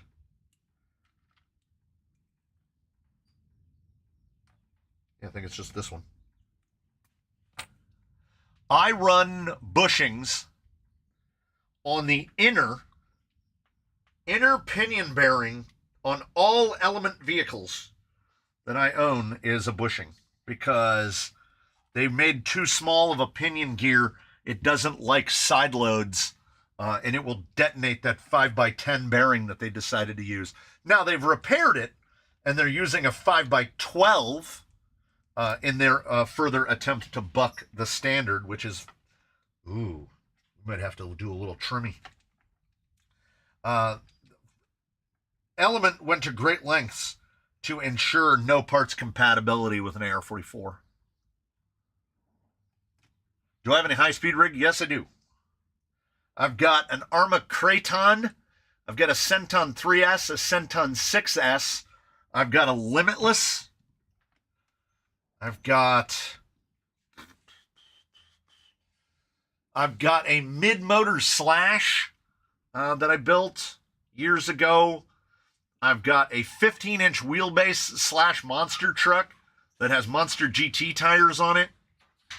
So just hit them with the Liberty Juice. Yeah. Put a little oil on them. Yeah, I started off, I was a fast boy up until just a couple of years ago. That might still not be short enough on that drive shaft. Or is it? If this axle tries to squidge, yep, it's not short enough. Any nitro? No. I've owned one nitro vehicle in my life, and I did not enjoy the experience. I don't like a vehicle that turns into a different being when the weather changes.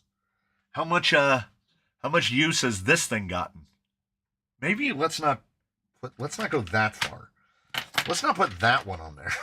We can go a little less beat than that. Let me guess, the exact same length? Dang it.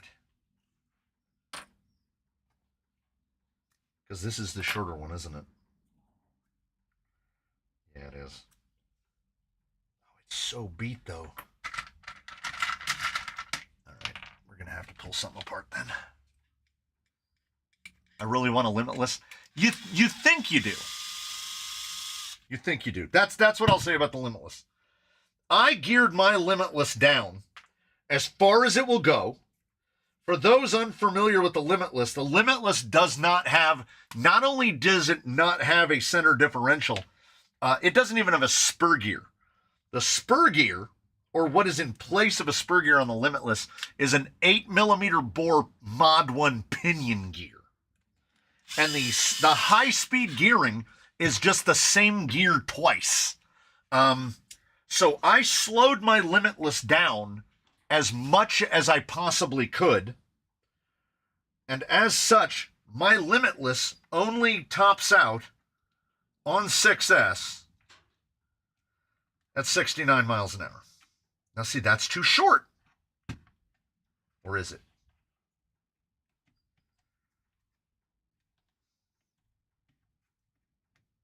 Maybe it isn't. Maybe it isn't. No, it's too short. Okay, I'm gonna get this hooked up, and then we're gonna figure it out from there. As soon as where do you use your Limitless? If you go right down the street from my house to the street that goes by the school, if you go out on the street called Eucalyptus, it's pretty straight, and nobody parks on the south side of the street at all, because it's the school on that side. And if you go down there on a Sunday, there's nobody around, and you can whip pretty good. It's about a quarter of a mile stretch. You can whip up and down pretty good on that and not have too much worry about getting run over. Speed running is the most frustrating and expensive RC subgroup. I will not argue with that.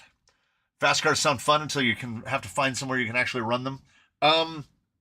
My Kraton, I have definitely said, I still have no idea how fast it will actually go. I've never been in a spot where I've had enough room to actually get it up to full speed. It's terrifying. By extension, most anything that runs on 6S is terrifying. I have no idea how fast it will actually go. Really, really fast. I really enjoy RC, so Nitro helps me from having as many rigs. Yes. How many rigs do I own? I don't know. There are, at any given time, probably around 20 rigs in the building that aren't mine. I've cleared a handful out in the past week. Since the last live stream, I've gotten half a dozen out of here. Oh, nobody's getting my Centon 6S. No. I know what you're doing. Centon 6S was discoed for no reason. One of the best things Arma ever did. Oh, okay. Well, nobody asked, but you don't have to. You don't have to ask. I gotta put Voodoo Ranger away anyway, so that I'm not putting him away later. If somebody wants my Centon 6S, then I'll make them jealous. We'll throw the jealousy at them. I'm yelling. I got my 6S for a steal.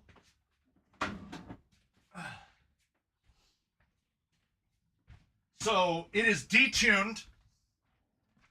It is detuned to run 4S. A little bit of dust. So detuned to run 4S. We've got 4mm titanium chassis. RPM skid in the rear. We've got M2C Racing chassis braces. We've got the PPS Micro Adjust motor mount, Mamba X, Surpass 4076 1550 kV hot racing titanium. It's got Losi 8 shocks on it. It runs on a 6004S. And then there's another HBL 550. This thing is ridiculous. Are these the Baja Claws? Yeah. Baja Claw short course.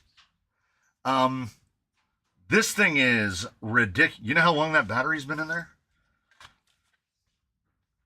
Too long. Battery health, you say? I can't even see negative. We're going to have to... I think it's a hot racing battery tray as well.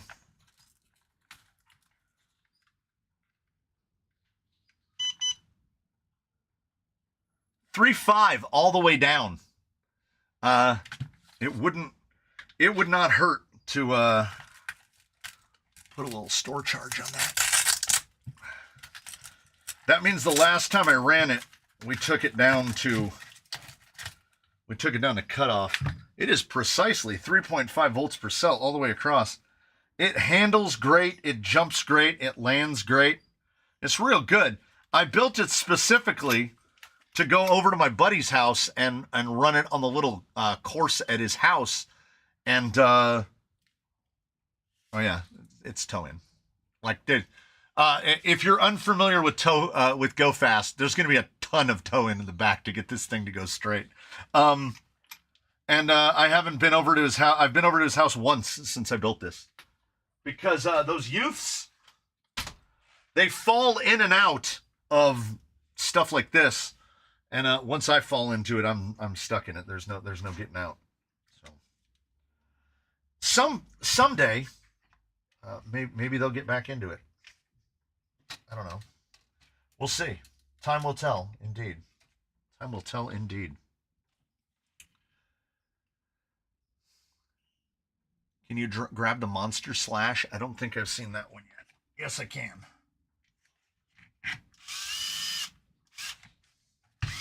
I felt it go. Oh, and also the It's not that big. They like we'll do the thing though. Look, we'll do the thing. We'll do that.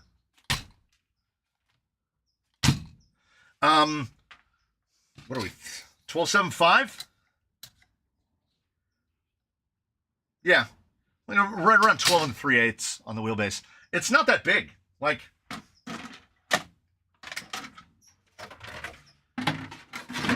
they're really not that big. they're just really wide. It's an 8th scale buggy essentially. Oh, and it's the M2C. How thick are those shock towers? Like 6 or 7 millimeter shock towers. This thing is bulletproof.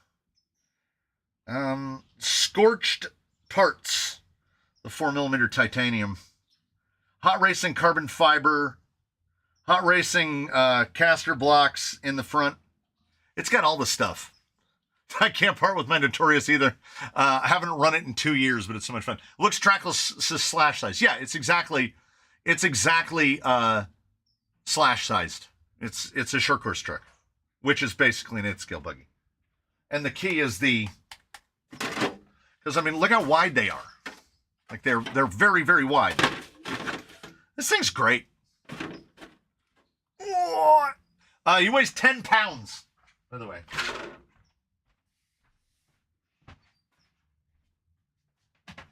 This one will be a treat for anyone who's never seen it. This one might lend more to Mr. Hurley asking if I'm compensating for anything. Those who know will remember that you could get an LCG kit. Think back to being able to get the LCG kit for Traxxas Slash, which enabled you to run a Rustler chassis and LCG it, and it basically just stretched the wheelbase on the Rustler so that it was Slash wheelbase, right? You're with me so far? So when I saw that STRC kit, I thought to myself, I can probably replicate this, right? I can probably replicate this. So I took the LCG kit, which I made myself. Yes, which I made myself out of aluminum. And then I stretched the regular high center of gravity Slash chassis out to the wheelbase of an associated SC8. And then what you get is this.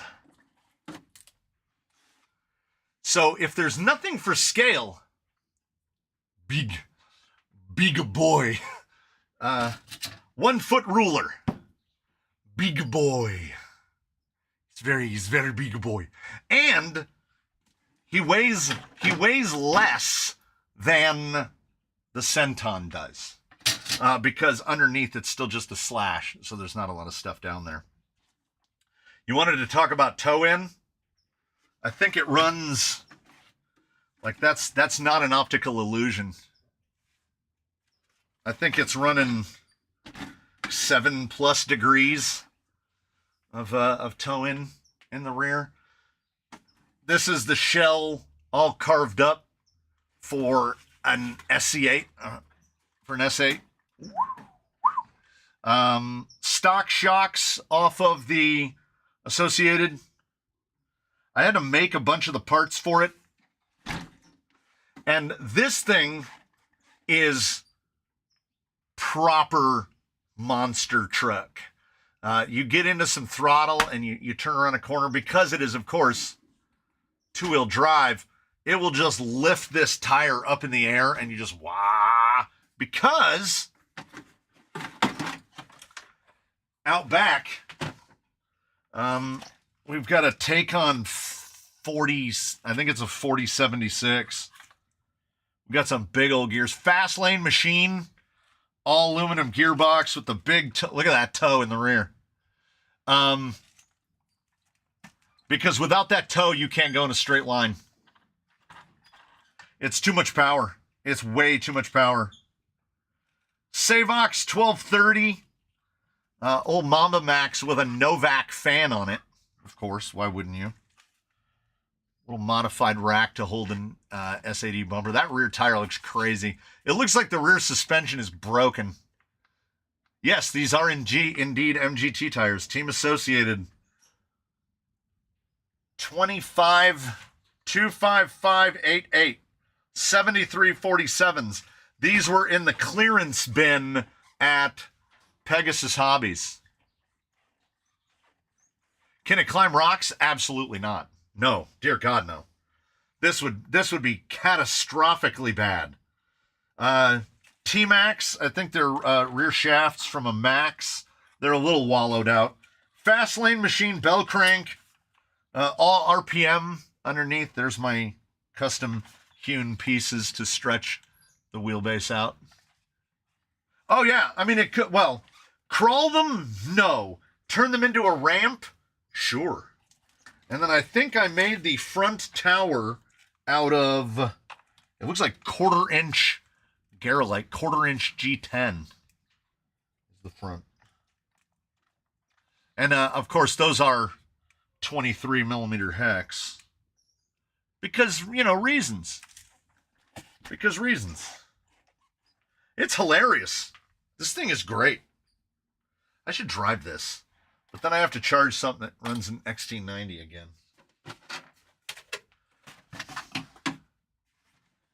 It's not bad. Like, I used to paint bodies. Now I just,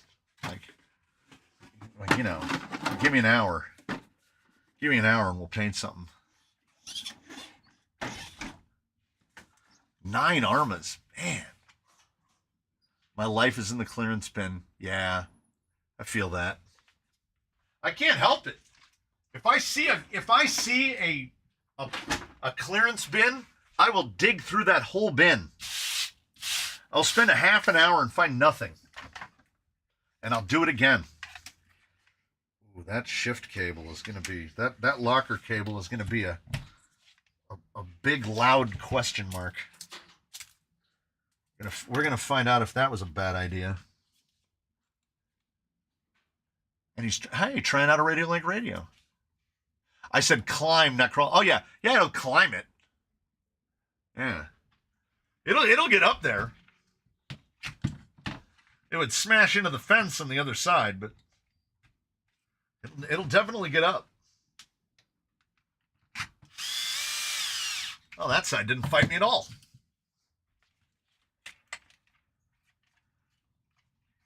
Yep.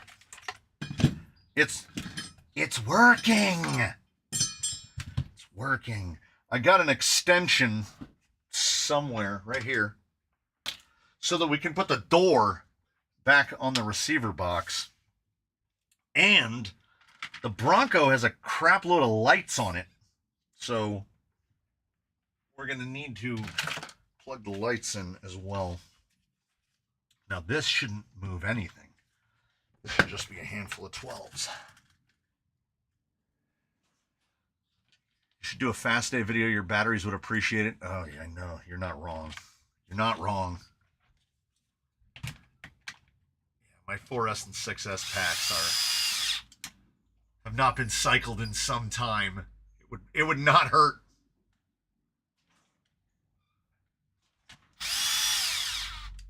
We're getting like 20-mile-an-hour winds outside right now.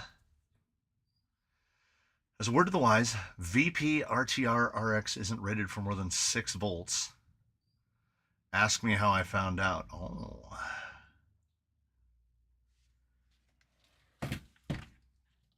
There's a video you can go back to from way back. I believe the video is titled The Jump Off. And it predates the Montanas, the slot machine, all of it. And I was jumping vehicles to see who could jump the farthest to varying degrees of brokenness. And now it's just full obstacle where all of that shenanigans took place. I'm wondering, should I have replaced that tie rod before I bolted those fenders on? The answer to that is almost certainly yes. But we can work around it.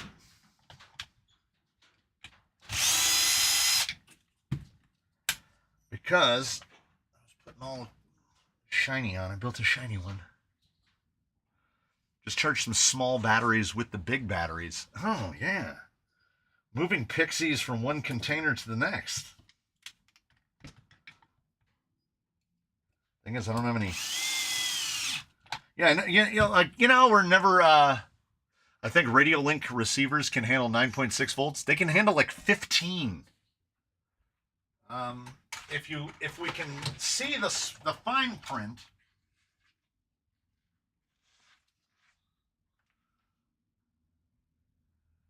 .0 to 15 volt DC. 15 volts. Not that I would try it, but it's out there. How much has grown in the giant hole where the waterfront? Is it just a pit of weeds? Mr. Rusted is absolutely just a pit of weeds. They're pretty tall, too.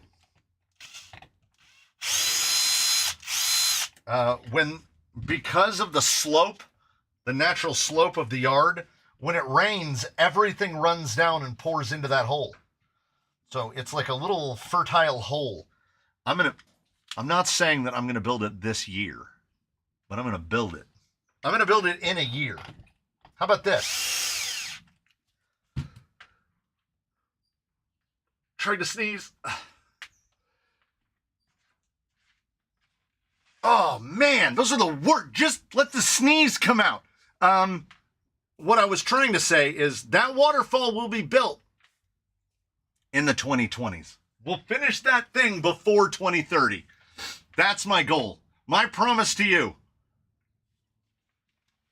I want to see the forest that's now in the hole. Yeah, there's a couple tree sproutlings growing out of it. It's got those long grasses that have the little foxtaily guys at the end that look kind of like wheat.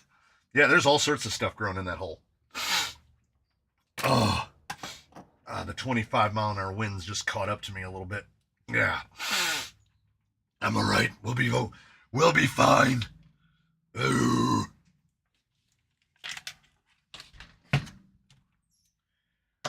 Did you realize that you were a champion in there? There it is, still going. I figured if I'm going to change the back ones, I got to change the front ones. I could not believe how much a Futaba receiver is. For your information, Calhoun County, Michigan confirmed tornado. What? You guys are supposed to get is it an ice tornado? Because aren't you guys supposed to get the more mythical weather, like the weather that killed the witch, dropped a house on a witch? Michigan doesn't seem real. Although a tornado sounds on brand. Yeah, Michigan would get a tornado, right? They get everything else. I think that hole for that pond might have to be a day where you don't want to do more than waiting for a day that you do want to do it because you're going to hurt either way. Yeah. I was looking for a good replacement receiver for my models. Is the RC6GS V3 a good option? Yes. I would recommend, for most applications, I would recommend the Radiolink. It's not going to be the absolute lowest latency. If you're some kind of racer bro, you're going to want something quote-unquote faster. But for what we do, I still regard the Radiolink RC4 and RC6 to be as close to perfect as anyone has gotten. It does everything we need. And if you're not a lunatic that does one rig, one radio, an RC6 is an even better choice because you buy one and then you're good. I uploaded the reveal video of my 2M on the review. Oh, I should. Oh, I got to check that out. I'm going to look that up.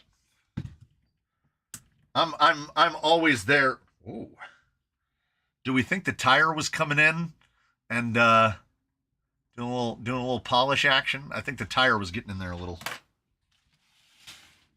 Then what you do with all your Traxxas links after you, speaking of an RC6, These are so locked in, open out, locked, open. So that's where I run my lockers. Cruise control actuates here, 2-speed here. Steering with this one, forward and reverse. Pow. And he's running on two 18650s. My recommendation to the normies is 3800s, either the Ovonic 3800 or the Z, whichever one you can get. This one's got the Ovonic 3800 drop right in. You can also fit, who's running it?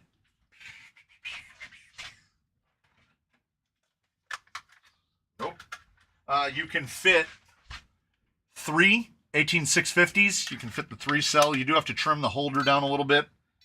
Actually, he's got 12.5 volts. It'll run forever. Who got? I think it's these boys. You can also fit ProTech 3S 2300. 12.7 in that one. They'll go forever. I love my 6GS. The Genzace 3800 hasn't needed to be charged in 7 months. Yeah. I would love to say that I get that long out of a battery, but I don't. Because at least once every 2 weeks or so, I leave Baseline's radio on overnight. And the 3800 has so much capacity in it that when I come out the next morning, it'll be like 7.5 volts, 7.6, 7.7 volts. Yes, so this guy right here with one receiver will usually be about between 70 and 75 bucks. And then the 5-channel version, I know it's called an RC6, but it's 7 channels. And then you have the RC4, which is 5 channels. And this one will be about $20 cheaper. So if you need 2 more channels, and honestly, if you're not getting a bunch of radios, like I order a bunch of RC6s, I go through a bunch of RC4s, way more RC4s, because I don't need the extra channels most of the time. But if you're planning on doing anything, adding lights, running winches, lockers, 2 speeds, any of that stuff, get these. Most of the rigs here, I would say that the median number of channels on rigs in the Canyon is probably 2.5, right? Because we've got 3-channel rigs, which would either be 2 speeds or digs. And then we have the occasional 4-speed rig, that a 4-channel rig that has like overdrive and dig and then steering and throttle. So like a Phoenix, something like a Phoenix. Then you have something like this guy, steering, power, lockers, 2-speed. Then you get into the 5 channels. And we have a couple. Would latency be too slow for an infraction? I would say so.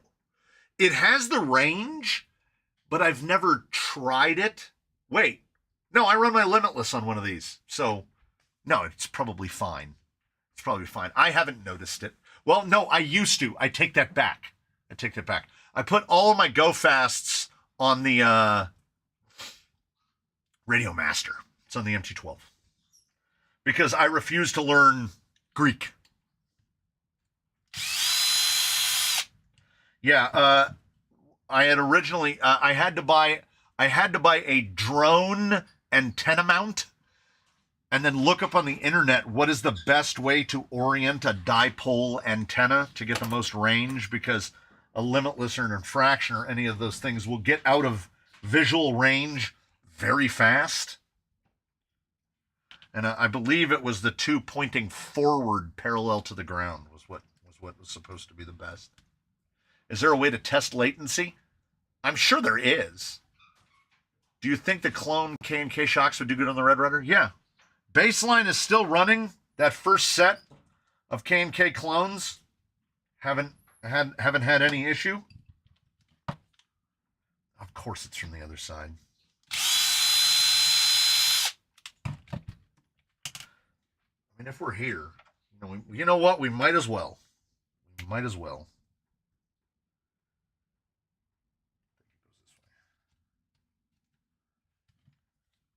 Got to give a little love to the... I mean, this guy is one of the OGs. A friend handed me an MT-12 and asked if I could help program it. It took me 12 hours just to do one endpoint. I mean, I'm assuming that's a little bit of exaggeration, but I kind of agree. If I pulled the MT12 out right now and tried to remember how to set an endpoint, I honestly couldn't do it. I couldn't do it. Edge TX is unfriendly. So I just, I know they're like, oh, you can watch these videos, you can watch the drone thing. I can program one of these from fresh out of the box with everything programmed in it in 5 minutes. Everything, including setting cruise control, under 5 minutes. Do you think the gyro on the Arma and Traxxas receivers would be superior to what would come on a Radiolink gyro? I don't think so. It came from the drone world, didn't it? Yes. Yes, Edge TX is drone stuff. So if you have a drone background, it will probably just make sense to you. And you won't have nearly as much of a problem.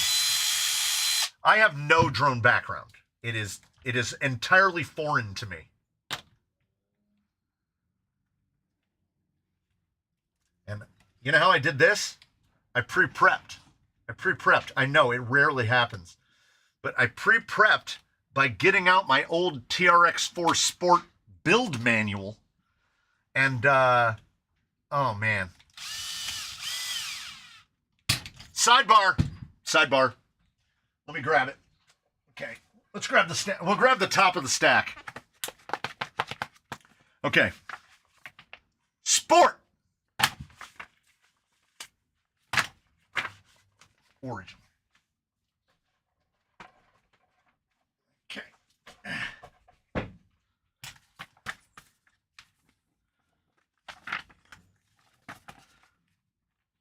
Bag H. Lower links, 124 millimeters. 124 millimeters to what? 120 millimeters from here to here? From eye to eye? From end to end? 124 to what? And then, beyond that, it doesn't even really matter. Because the image of that link, at nothing, that comes out on the ruler 140 eye to eye. Is the link 124? Well, even that would be kind of long. 124 would be too long for that. It's not shoulder to shoulder. That's only 105. Eye to eye, again, is about 140. End to end is about 150. So we don't know. We just know that's the longest one, right? So we have no idea. Meanwhile, people who give a damn, front lower, 75.78 shoulder to shoulder, 114.78 eye to eye, which is crazy. 2 decimal points on the millimeters. And then what's this down here? It's a damn ruler. Not only is it a damn ruler,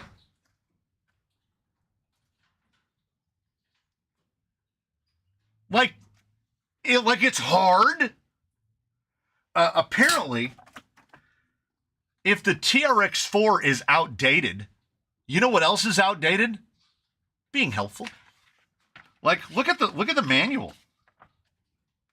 Oh, the colored arrows dropping in. Oh, look at all the button head cap screw, the type of screw and what it's going into. Look at this. Install the barded chassis and steering to the servo. There's the screws. And look, the 100 millimeter ruler on every page. There's your links, the type of rod ends that are on the links. And this manual would have been from, oh, and then a page for notes at the back. You can write some stuff down. I don't understand. I don't, like, what has happened? Because this manual would be 8 years old, something like that.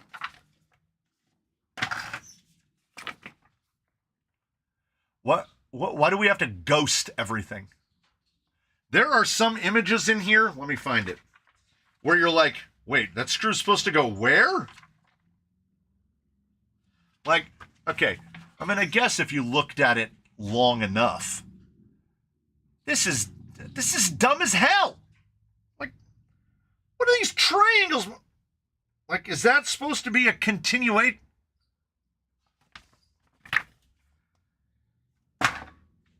And they give you the extra book with all the part numbers. Yes, they do. The Traxxas has the little insert that has every part number for every part in the vehicle. And there's usually, yeah, the bonus material has the full exploded views. Tighten your spool screws in a cross pattern.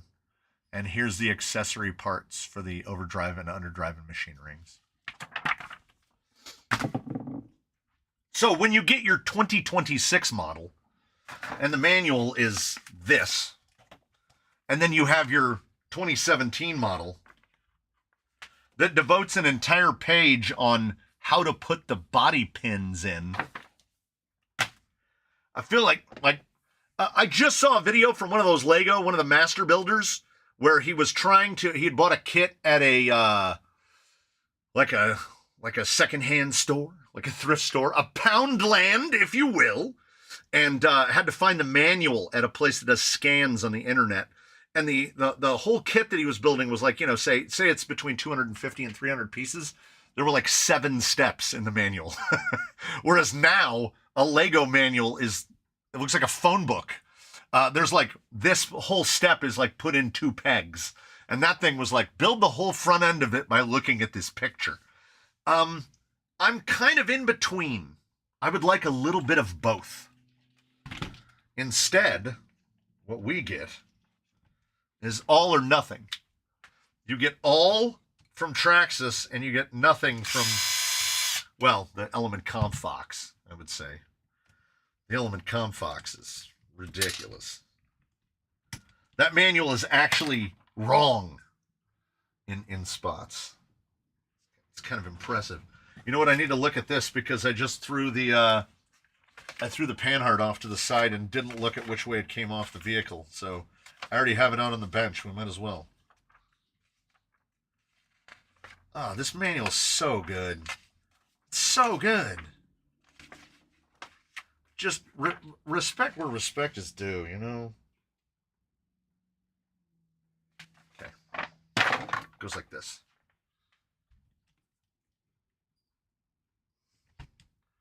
Dang it, Bobby, the vehicle's upside down. Confused myself again.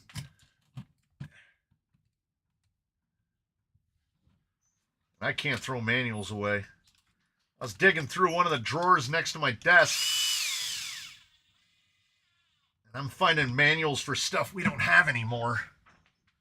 Still can't throw it away. What if I need that? It's psychopathy is what it is. I just ordered a book that was only available at the college bookstore for $347 used. Woof!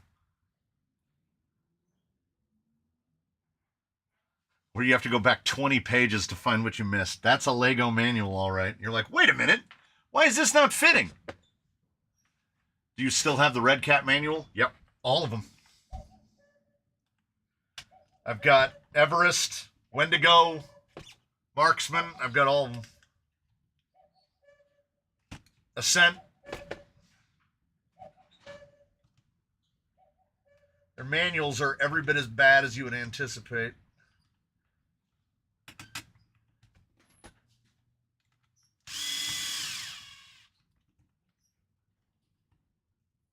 It's nice. It's nice. My wife doesn't understand the I might need that reasoning, and she never will. Well, you have to understand. Women, am I right? Women operate from a different reasoning structure, which is, if I have it now and I don't need it, I can discard it. And then in the future, when I don't have it and I do need it, I'll just buy another one. Now, I'm making a gross generalization, admittedly. Kernels of truth. My Fusion only came with a quick start and a QR code. I wish it was just a book. I love the Element manual that came with the Nightwalker. Element does some pretty good ones. It's just the build manual for the Comp Fox is really bad. It's really bad. Like, it has incorrect steps in it. They can't all be home runs.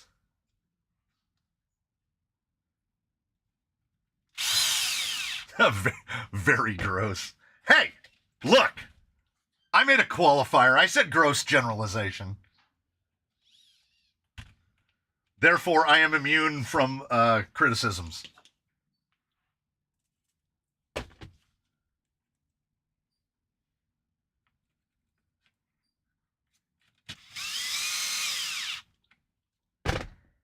I don't want to go anywhere and I don't want to do anything. So if I threw stuff away and operated from a position of I'll just get another one in the future, I'd have to go to more stores and buy more stuff, and I don't want to do that. I'll just use what I've got. I will hold on to the one with my son forever, where he broke his little gooseneck microphone thing. It was for like an old lamp, and I fixed it with parts on hand. And he was like, "Who are you? Who has the stuff to fix this just laying around?" And I was like, "Me." Because I take into account that you people break things. And I was hoping I would get a response of, "What do you mean, you people?" But it didn't happen. I fix things, you know. Bushido Plus, some Enduros, $299, Terex First Sport, $349. If it's between a Bushido Plus and a TRX if it's a Bushido Plus for $299, that's pretty good. Because usually that thing's like, what, $429? But I'm always going to lean back towards the TRX4, towards the Sport. I mean, I think if it was just between those two, are we not allowed to say you people anymore? The dad every boy dreams of having a shed full of cool stuff. Yeah, and they don't even come out here. Neither of them.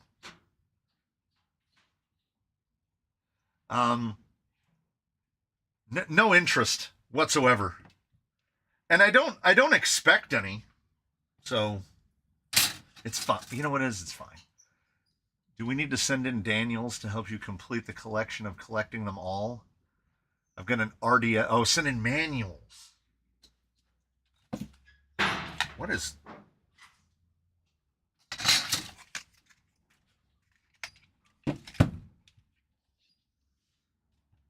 I don't think one of these links doesn't seem right. It seems our front end is a little skewy. It's 26. Like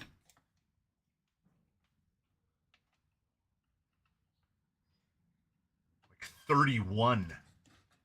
So the panhard, I guess the panhard moved?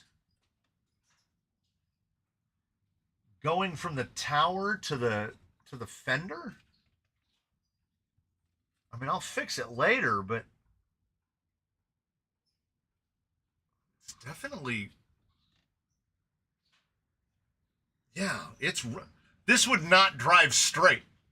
That front axle is pushed, well, 6 millimeters over that way. And it's not swing. It doesn't move at all. It's too long.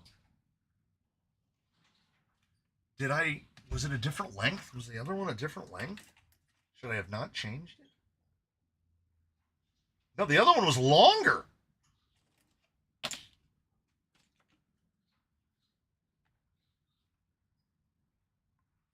Huh. That's weird. That's real weird. Because that thing is way over to one side. Do you have the bin with Jolly Green's original bits? Like them big metal bumper mounts and all that? No. The bumper mounts went out on a build. The bumpers and the mounts. They're in Michigan now. Okay, those are. I mean, I built these to length. Am I freaking out? Am I losing it? I think I'm losing it. I don't know. We're gonna ship it. Who enjoys sitting in a doctor's office in the gown? No. Not particularly. Oh, this is bad. This is bad news bears. This is bad news bears, everybody. The wires have gotten loose. Oh, I didn't even bundle the receiver. Oh, come on. It's untoward. Yeah, I have Jolly Green's body, rails, most of his plastics. If I had axles, I could almost put him back together. Yeah, his body is hanging up in the rafters with a bunch of other bodies that have been removed and not yet repurposed. I don't know if it'll ever come down. It might just live up there. I wish I, if only I had more space. If only I had more space. Let's see if we can get this in here. Just imagine. I want you to imagine. Put on your imagination hats. And imagine with me that if this had started off as a TRX for sport, we'd be done already. But so far, all the time has been spent converting a Defender into a heavily featured TRX4 Sport. Measure what the links are on Jade, seeing as she has inner fenders. Oh, I'm looking at the NSDRC 500B for $65. Then there's only one question that I have to ask you. Are you prepared? Are you set to run 4S? Because if the answer to that question is no, then I would recommend that you buy a different servo. Because the RS5, the 500B is great on 4S, and on 3S, it's because you have to remember, 500 ounces is about 35 kg, and you can get any number of servos that will genuinely provide 35 kgs for $65. I mean, $65 will get you most of the Flash Hobby servos. If you're running 3S only, yeah, then I would recommend against the 500. You know what I should have done? So many things. So many things. Do I have... Oh. Sing along, Kid Charlemagne. Jeez. I don't even have a channel to plug this into. We're going to find out what happens. I need a place to plug in the lights. And the only free channel on this receiver is the channel that I'm using for cruise control. So we're going to find out what happens when we plug it into a channel that's in use for something else. I don't think it's going to matter because I don't think the power and ground pins ever turn off. At least that's what I'm hoping from here. So that we will be able to power our lights and still have cruise control. Am I ultimately probably going to have to swap this out to the 7-channel receiver? You know what? Honestly, I probably or the dreaded Y cable. But what do we Y cable it to? Because 1, 2, 4, 5, 6, 3. Channel 3 is being used for cruise control. Ooh, we're gonna find out. We're gonna find out together as a collective. What did I do with the top to the receiver box? Which one of you took it? Trixie Hobbitses.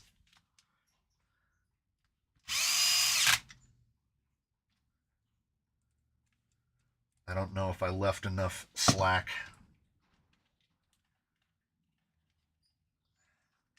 Because I want to put that door back on. Luckily, the wires for those 2065s are like a meter long. They're actually like 18 inches, which is like half a meter. So, I contend.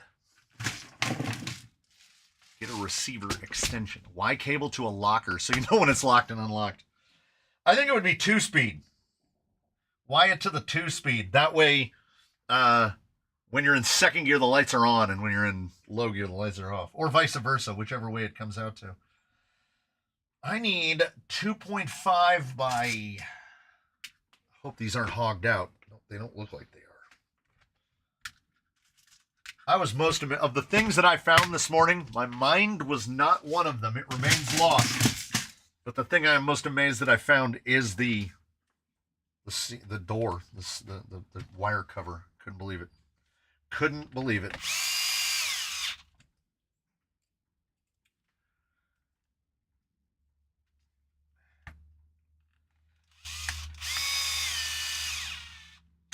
Who here, show of hands, who here has gone to put in a screw in a configuration like this, not looked closely enough, and put a screw, you know what, I didn't find it, I don't think this is it. No, it is. And has put a, that isn't it, that doesn't fit right. Who has put a screw through a wire where like a servo wire is going around and you pinch the servo wire into oblivion. I'm not saying that I've done that.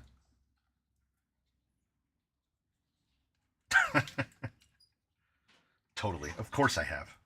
Of course I have. I work too fast. I slow down for nothing and no one. To my own chagrin. Yeah, wore the breakfast cereal. Squish marks stay for life. I've put it all the way through, like severed the wires. Which makes you feel even better. Because then you're like, oh, we've really bungled this one, everyone. Okay, is anybody ready for the pre-unveil? Because we're about ready to unveil.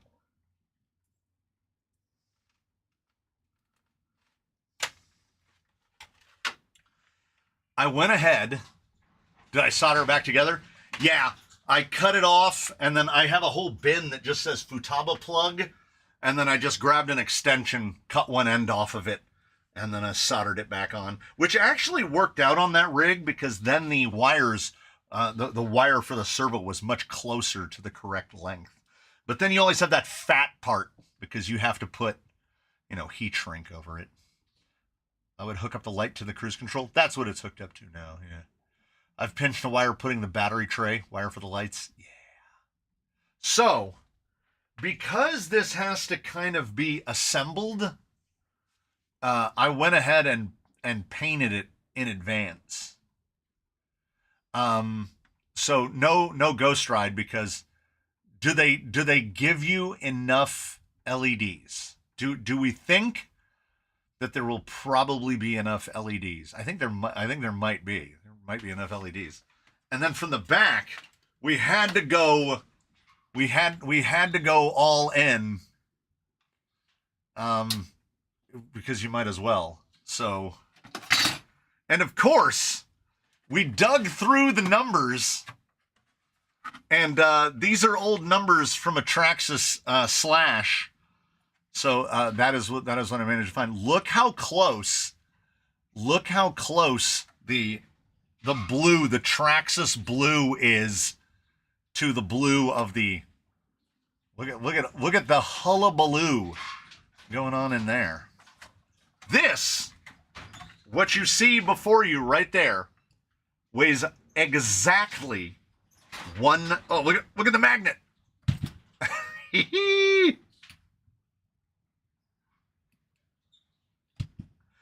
weighs exactly 1,000 grams. Exactly. So I think that the body is honestly probably pretty close to the weight of the Defender, but it does have two genuine, thankfully I haven't baked them all off of their wheels. So those are two stock TRX4 Sport. It really puts the weight on the back.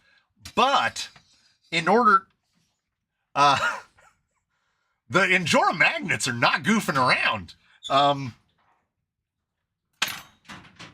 So here's what I did. When I ran this guy around for about 5 minutes to make sure that he was still operable and to try to knock some dirt off, he actually looks really good right now. I was mushing around out in the yard, and I thought to myself, hey, idiot, here's what you should do.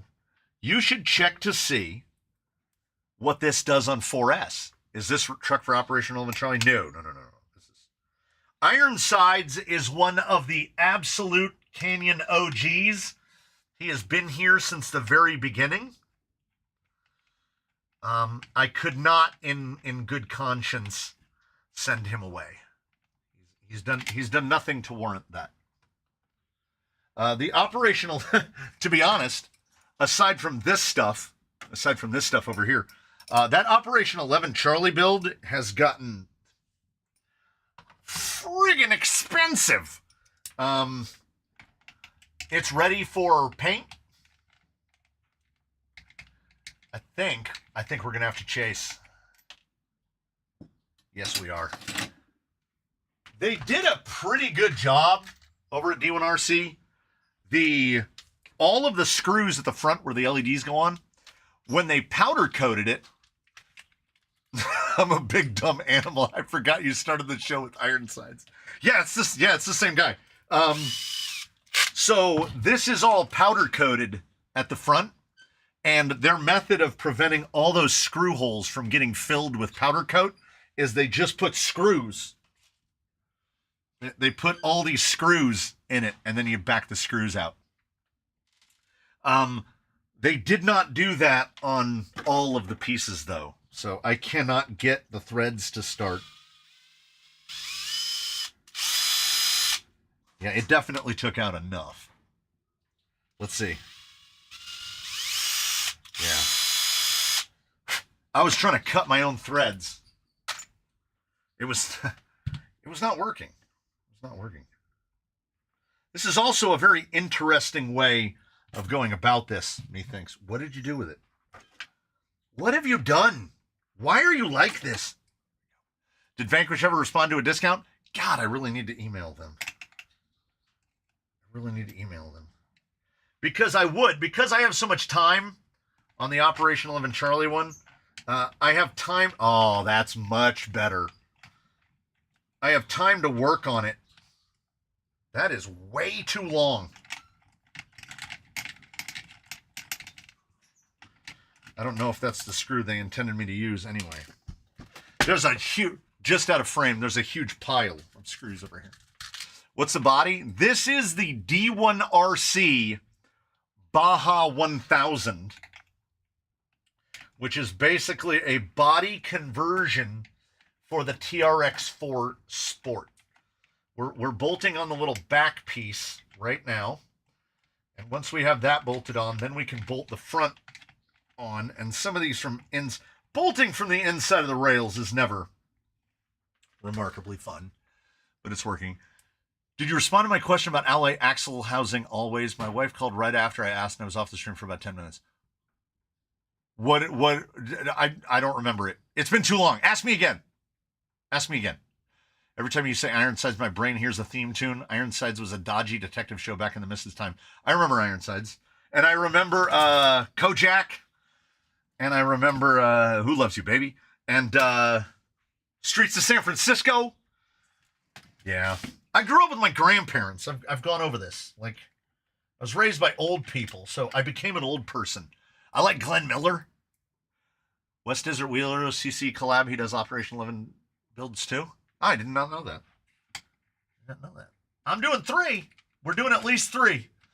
And we've got months. We've got months and months and months and months and months. So maybe more than 3. We'll see. Ooh, the Rockford files.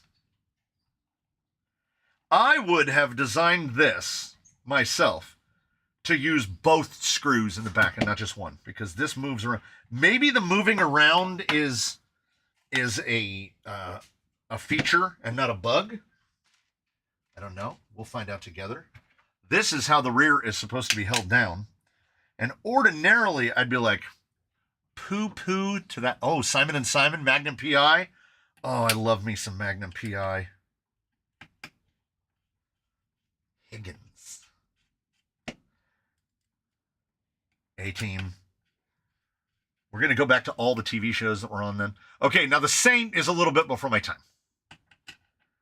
I did see some of the, what is it? Avengers? But like, you know, in like rerun. I'm assuming that's when I saw stuff like, you know, like Gunsmoke. What do you know about Highway Patrol and Sea Hunt?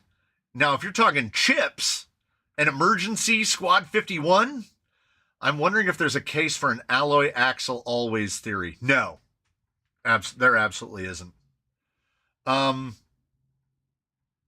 There absolutely isn't. No, because plastics are so forgiving, and there are plastic axles here, like take these for example, that have been in service since the beginning, since the inception of the Canyon, and they're doing absolutely fine. And if you wanted to make them look better, you would order $5 worth of plastic and replace them. Now, there's the whole thing about unsprung versus sprung weight, right? So you would, someone would attempt to make an argument. See what you made me do? You made me do it.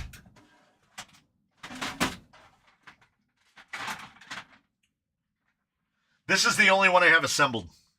AR-44 rear. Wizard rear. Now, we're not here to talk about how nice this one is. That's not a thing that can be argued. Like, this will spin all day, and that's full gears in it. But, ladies and gentlemen, one would imagine, now there is a brass cover that's on here that's probably adding 30 grams. 136. 157. 20 grams difference between these two. And this one doesn't have hexes. So less, even less. Once you put hexes on this, we're right up against each other now, right? 20 grams. You can add 20 grams of unsprung weight very easily. And in stark opposition to an argument being made for alloy axles always, an argument could be made for alloy axles never. Like, you could go your whole career and never run an alloy axle housing. What I will say is this. This feels pretty good. But my God. This is ridiculous. It's nice. Like, but, dang it! Listen! I have made the argument. It's sitting right over here at the end of the bench. Origin. Origin Classic, right over there. There is no reason to buy the Origin Pro unless that's what you want. If you're okay with spending double the purchase price for some shiny bits, great. Do I think that other, geez, is it $450? Do I think that other $450 could be spent better? Well, yeah. This, as outfitted, with a Fusion Pro and a 2-speed and trial wheels and everything, this costs less than buying an Origin Pro. Now, ignore the portals, right? The portals are a lateral thing. I already had portals. If this was still on straight axles, it would cost less than buying a Pro. Am I sad that it doesn't have aluminum housings? No. For the cost of the aluminum housings, you could put in a 2-speed and a Fusion and wheels and tires and a servo, and they will get you things. Aluminum axles need to be hard anodized, and I don't know any that are. That is true. Brass is an easy, cost-effective way to add weight where needed. 100% right. Yeah. As the computer guy just says, alloy weighs barely more than plastic. There was 20 grams difference between an AR-44 rear and a Wizard rear. 20 grams. Can Mias double cardons be modified to fit F10 straights? Or can upgrade RC double cardons be made to fit F10 straights? Mias double cardons modified to fit F10 straights. In theory, if you changed the outer, if you could find a way to change the outer portion of it to be the correct stub for Vanquish, then yes, you could hybridize them. Can you put the upgrades on F10s? Conditionally, yes, but you need to run AR-45/10 Pro Knuckles. Knuckles. You need to run 10 Pro Knuckles. Otherwise, they're not going to fit. If you just try to put the upgrades in F10s as they are, they don't fit. Not with F10 to F10. Because I want to say it's either the camber angle of the knuckle itself. There's something. Someone has done it. Where they've done the full hybrid F10 inner AR-45 outer. Yeah, I would do it if I had a need to do it. But I don't have a need to, I can't think of a situation that I have that I need to do it. Also, like, at that point, just build a 10 Pro. What is it about the F10? Yeah, it needs to be longer. It needs to be longer, but not a lot longer. Does that make sense? It needs to be that long. It's right there. Look, we fixed it.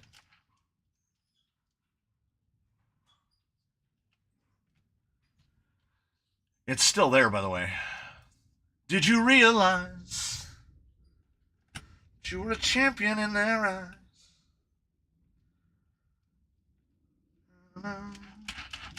God. Earworms so bad.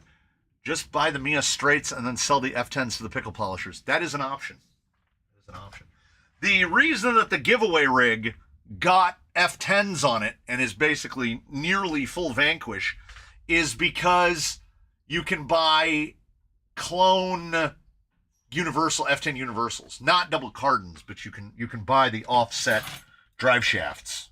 Otherwise, I would have just put different axles on it. Oh, if anyone was curious, because the video isn't up for a while, I don't think. So, as I mentioned, the first 011C rig is an art car. So, it is very white right now, glaringly white almost, ready to go to the kid to paint. But the kid is currently painting the giveaway rig for next Friday. The collab, the Crawler Canyon RC Underdog collab rig. So, that one is getting finished up paint. It will then just need its clear coat. The final touches will get put on the rig. It will be ready to go next Friday. This one is, it's really, really bright white. That's extremely white. It has the full interior. I found the interior for it. I had to cut a hole in the interior because it's designed for a Vanquish. While I was making my last order to A-Main, I was like, why not? We'll put the Fine Laser Designs clipless on it. And it has a less objectionable, I really objected to the 30-turn hobby wing. I'm so mad at the 30-turn hobby wing. So we got the fast lane on it, or the Fine Laser Designs, because nobody likes reaching under there to do those clips. And I thought about, and then there's the interior, and there's the hole that we had to cut because of that. But I hand painted the interior. It's okay. It's not the best work I've ever done. There is now a Holmes Crawlmaster Sport 16 turn in there. It doesn't have much in the way of torque. I find them to be relatively torqueless, but paired with that 1080, it is awfully smooth. It is awfully smooth. So you know what?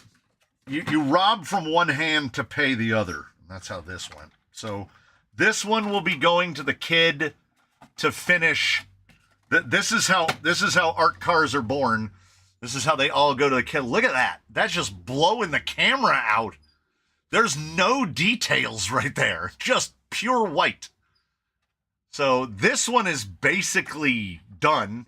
Fully RTR. It'll just have the paint. And I told them they only have 6 months to do the paint. Like, it's going to be one of those ceramic toys you buy your kid where they have to paint it with markers. That's exactly what they do. I bought... Amazon does this thing where they're like, we can have that to you in like 4 hours if you buy $25 worth of stuff. And I fall for it every time. So I was like, you got yourself, odd challenge accepted. And they had a selection of little markers, like paint pens. And it was like a 24-pack of paint pens for, it was either $5.99 or $6.99. They work great. That's all the kid is using to do the other body, and it's probably all the kid will use to do that body. And then when we're done with that, it's painted on the 6th day of the 4th week of the 6th month. No. I'm going to get, because I'm telling them that this year, they're probably going to end up painting about one a month. So I'm going to tell them they need to paint that one before they have to paint the next one. Because if we're doing giveaways, we might as well have them be art cars.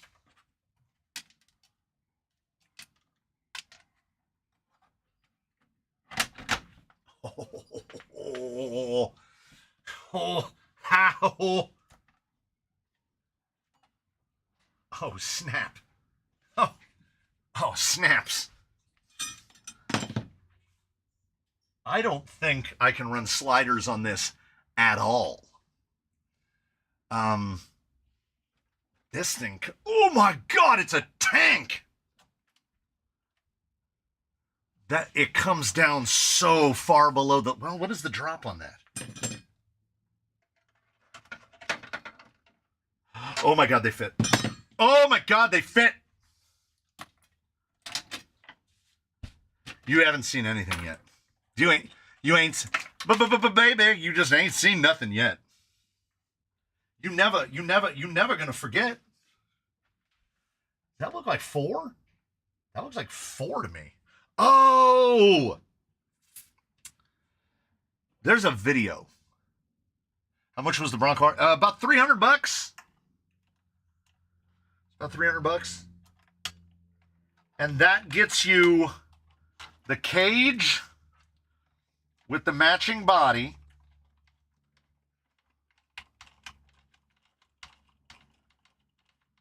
All the lights,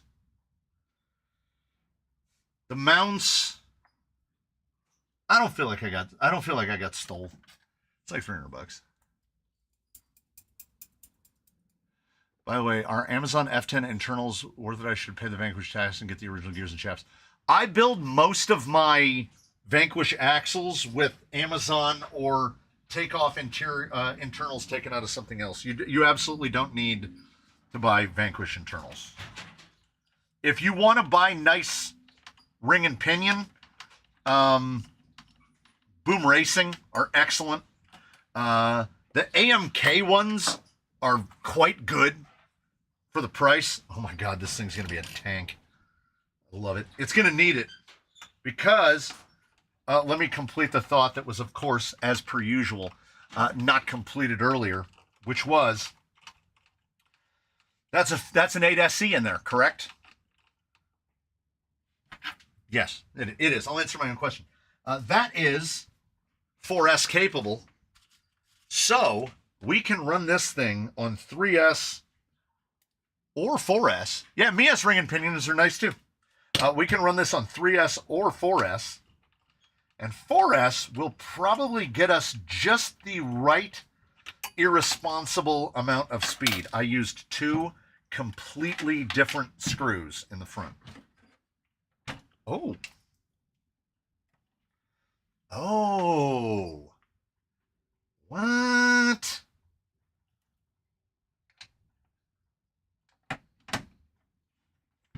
You know what? I think that'll hold. I think that'll hold.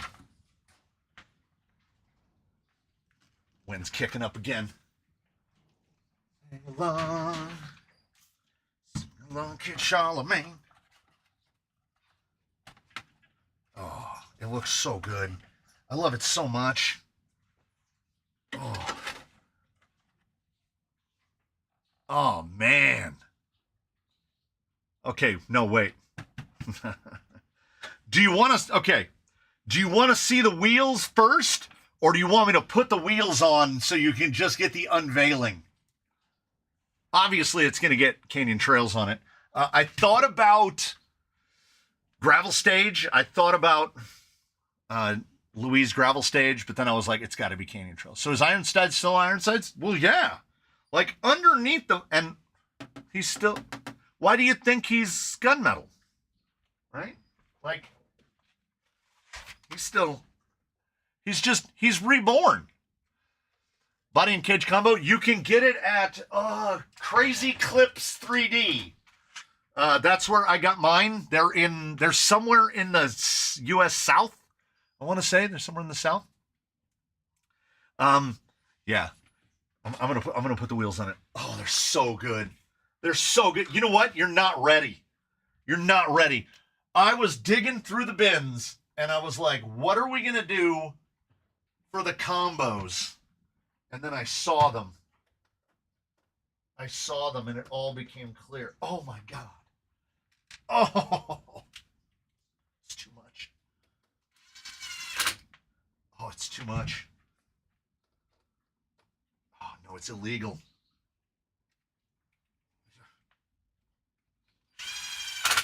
Oh no. Oh my God, he's going to be an absolute tank. He definitely picked up some weight. This is going to be heavy. Oh. If you're in the UK, you can order straight from D1RC. In, where are they, Malaysia? They'll definitely ship to the UK. I was meaning, for us folks here domestically. That guy might ship to the UK too, though. I don't know.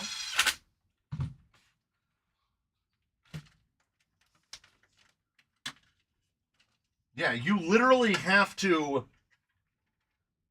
Okay, so the wire, the magnet is just... Oh, it's trapped on the cage. I was going to say that the magnet was too short, but it's not.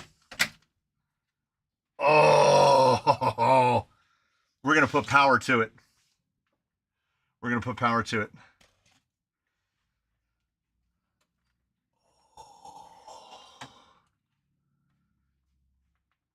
God, it makes me angry. Oh, he's so mean. Why are you so mean? Look at that. Oh, it sits perfect.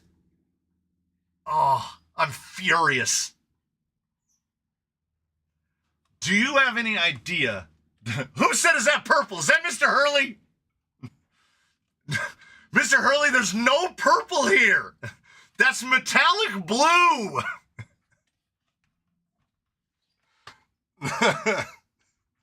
Is that purple?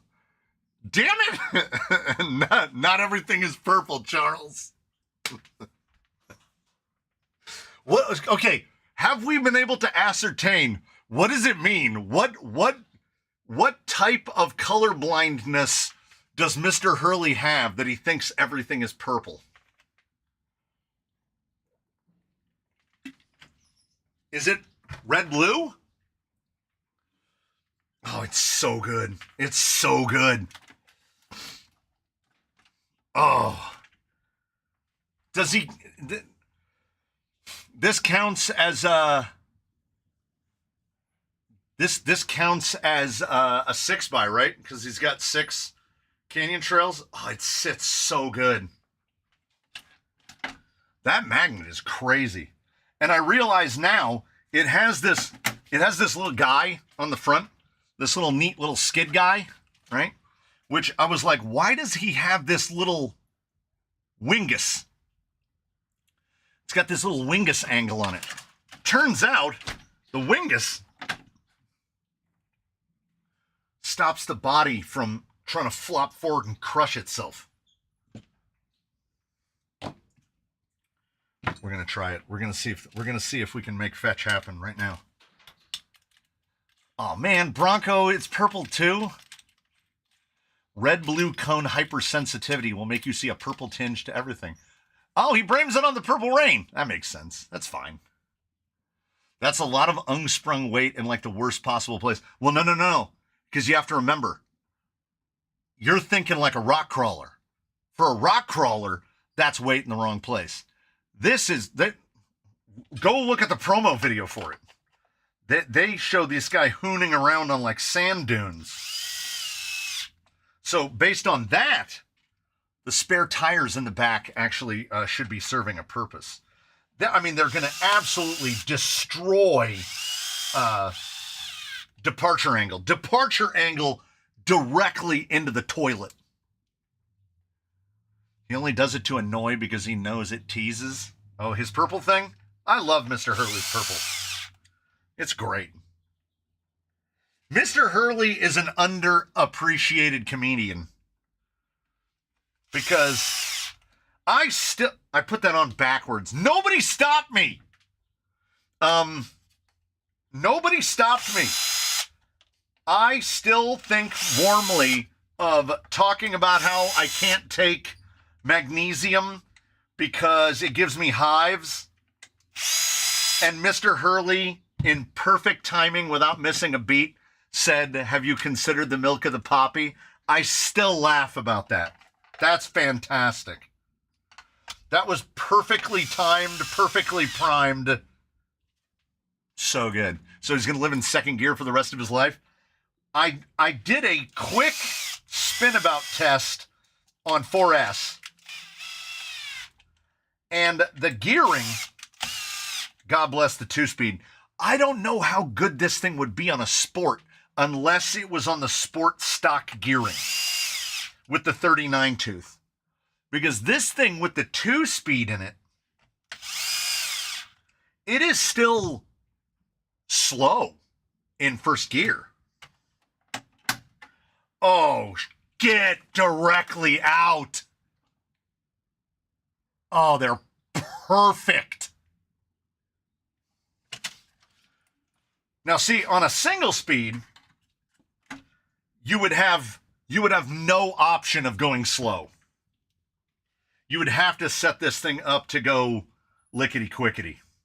Now, here's where we risk dangers and damages because I flipped the receiver box around. We got to be real careful. Oh, I don't know if we can. Oh, you know what? We're going to take this cover off momentarily. There's going to be some finish work on this, let's just say. Because the only way to get the sliders on...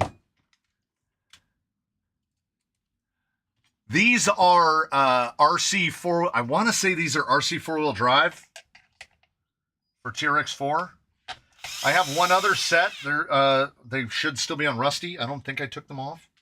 So Rusty should still be rocking a set of these. Don't do the thing you said earlier. Oh, I almost forgot. I almost forgot and did it. Now, I did have this one slid all the way out. Oh, hey. Yeah, I might just, because it's through the factory holes right now. I don't have any problem. Had to shorten the wheelbase down to the stock Sport 12.3. Some people call it 312. Some people call it 313. I seem to be a troll and a moderator. How about that? That's the perfect balance. That's the perfect balance. When I watch the live streams with the harpist, most of the moderators are trolls as well. Look at that. Oh my God, I love him. I love him so much. Yeah, I'm going to move that thing back. I might take a look at all of the wiring and see if it's worth it to actually, because usually the box faces the other way. And the only reason I had flipped it was to try to get better access. Basically, the servo cable is not long enough, and neither is the cable from this. But I can maybe route through the little, I can route the cables. I'll have to reroute all of the cables. And then we'll see how that works out. Because the magnet thing is the best. That way, if it does get yoinked, it's not going to get yoinked. It's not going to... Did anybody hear that? What product did the Radiolink decals come from? You know what? I don't remember.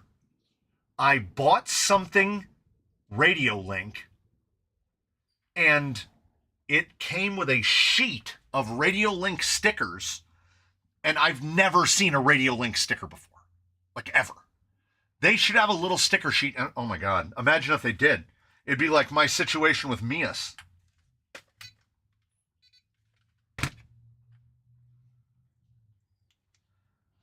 Do we think the lights are going to turn on? Yeah, these are the Anjora. I just pulled them out of this little bag.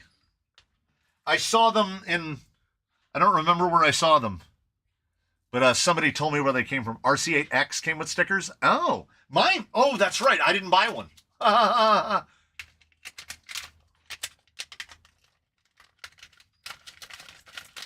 Yeah. What's the deal, Radiolink? Why are you being stingy with the stickers? So, who of us think that when I press the button to power this up, the lights are going to turn on? I think it's 50-50.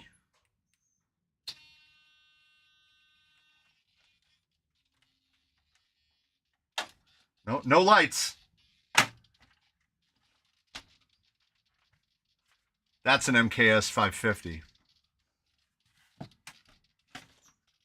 Let's see.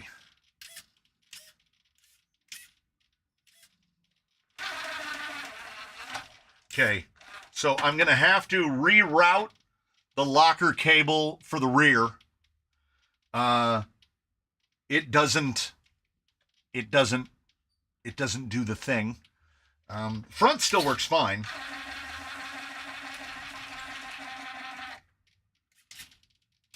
But I can see the cable pinching.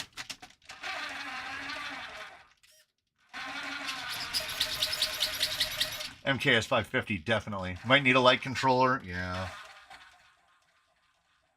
I wonder, do I have a... It's like having a Geiger counter.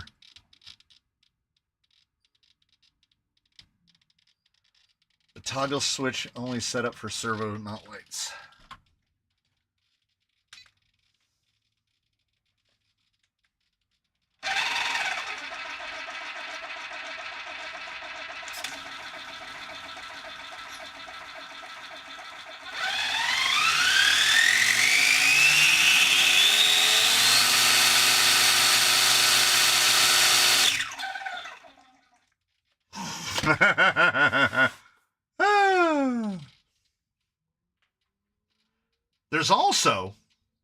There's the potential that I plug that wire in backwards. And by that, I mean into the receiver backwards. Are these? No, the magnet went the right way. And that went the right way. That's all plugged in correct. The lights are probably like 7 volts.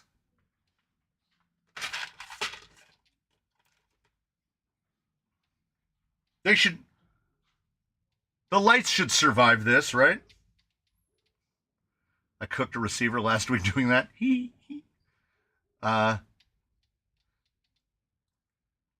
Is this a possible use case for a TRX4 straight axle conversion? Yeah, you could. You could. I'm just wondering, what is it that's stopping us from having lights? Now there's a third possibility here. There is a third possibility here, which is the light bar in the front. I was like, where do you plug this thing in? So I unplugged this this little jumper, and then I plugged the lights from the bar in where the jumper was.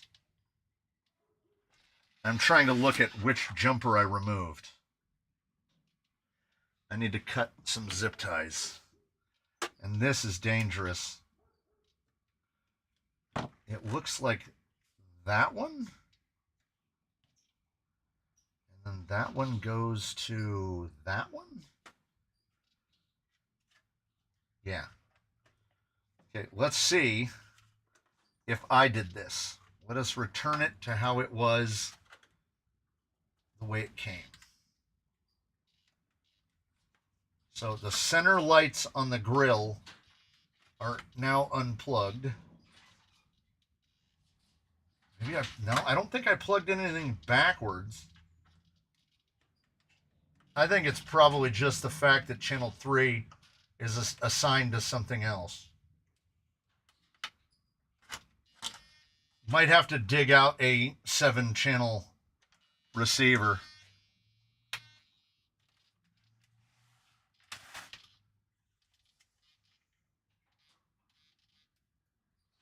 No, yeah. Okay, so I didn't do it. It just didn't turn on.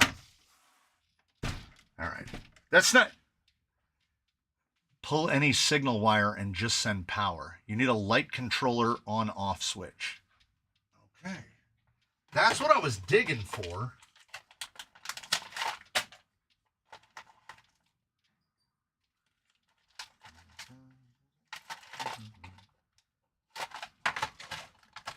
I don't know if I have one not in use.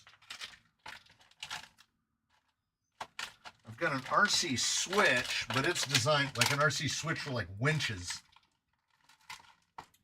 I don't know if I have one of my little receiver controlled like channel switches. You'd think I'd have one in a bag. This is all light bars. Oh, what about one of the little Mias ones? What about one of the little Mias ones?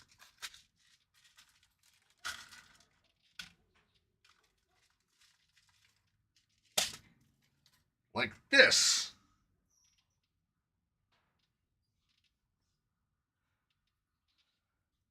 Do you think we can plug it in after the extension? It shouldn't notice, right? It should be ambivalent, right?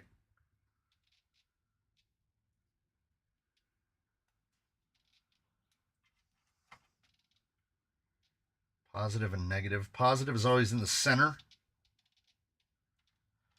But how will it know?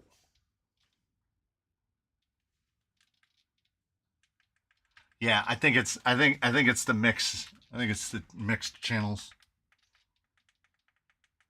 Yeah. It doesn't go on.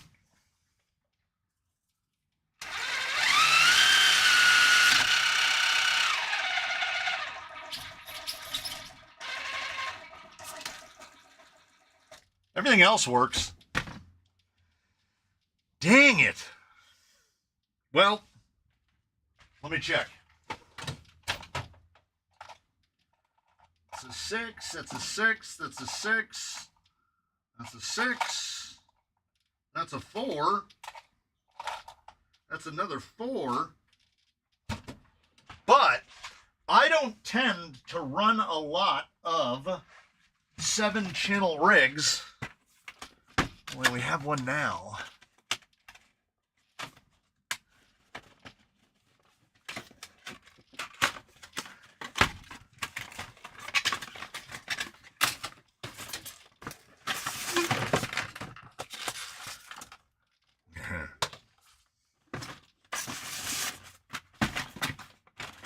I think I have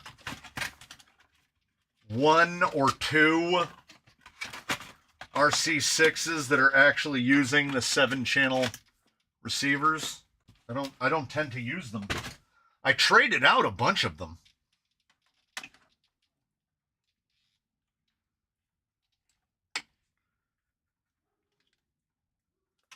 We're gonna make it work, you know? And so long as we plug everything back into the channels that they're supposed to be plugged into, I shouldn't have to do things like reset endpoints. We'll just pair it to a new receiver and we'll be good, right? Right? Right.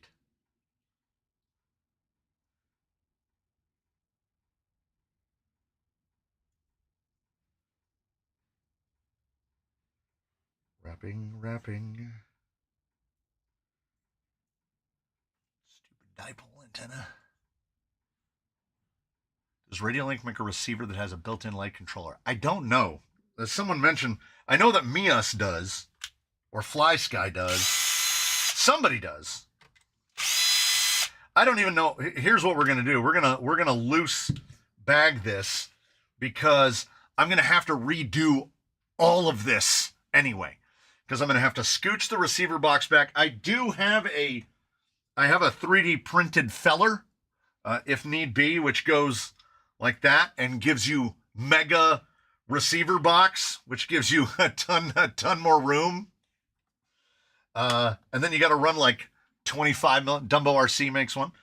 You got to run like 25 millimeter long screws, but I mean, look at the volume. I might end up running that just to clear all of the connections. So, yeah, because this is all the wire there is for that MKS. So, short of an extension, this is where you are. 1, signal. 2. I don't want to tell you what just happened, but I'm 99% sure. I'm holding my head with both hands, by the way. I'm 99% sure that those lights weren't plugged in at all, because do you see that wire right there, right pressing up against the receiver? You see the pins? I don't think it was plugged in. Oh my God, that hurt. Oh. Ooh. I got bit. I got bit real good. Ironsides bit me. I'm a slow bleeder. I'll let you know if that thing starts trickling. I don't think the lights were plugged in. I think when I was messing with, when I was trying to pull the wires longer, I think I boofed it. I think I unplugged the lights. So let's try booting it with the box just opened up. And now we know. I can look at it right now. It's plugged in. Oh yeah. She coming. She coming. Here she come. I'm a slow bleeder. It's on the way. It's on the way, everybody. Normally works better plugged in. Yeah. It's crazy how that works.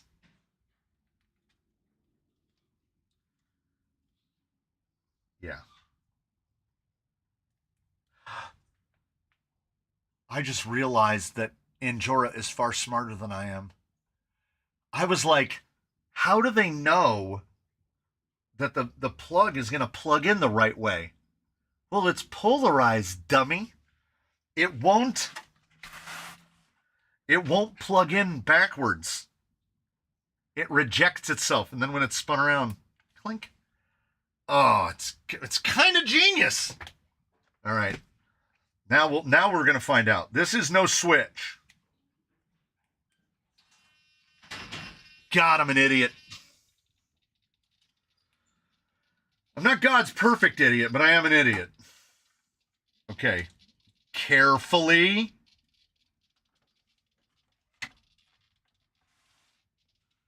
Oh, yeah! Come on!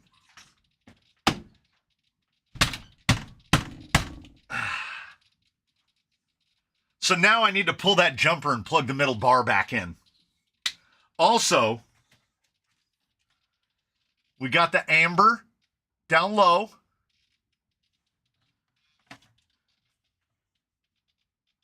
Right? What? As soon as I saw it, I was like, oh, I'm ordering that. Those sliders, though. The one in the little video from D1RC, they have the side pipes from the G-Wagon. Complete unobtainium. They are unfindable.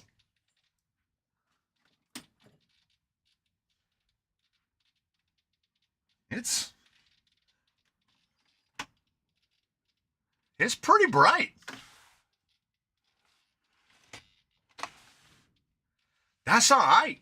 Oh, wait, let me fix it. Because whenever anything doesn't work, my immediate assumption is that I did it.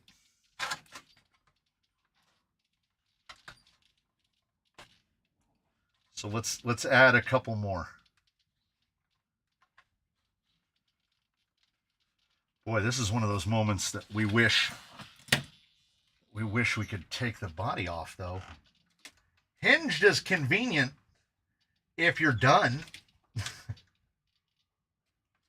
Oh, my hands are too big for this. Oh. Come on. Oh, there we go. Okay, now, theoretically, when this magnet makes purchase, we should have all the lights now.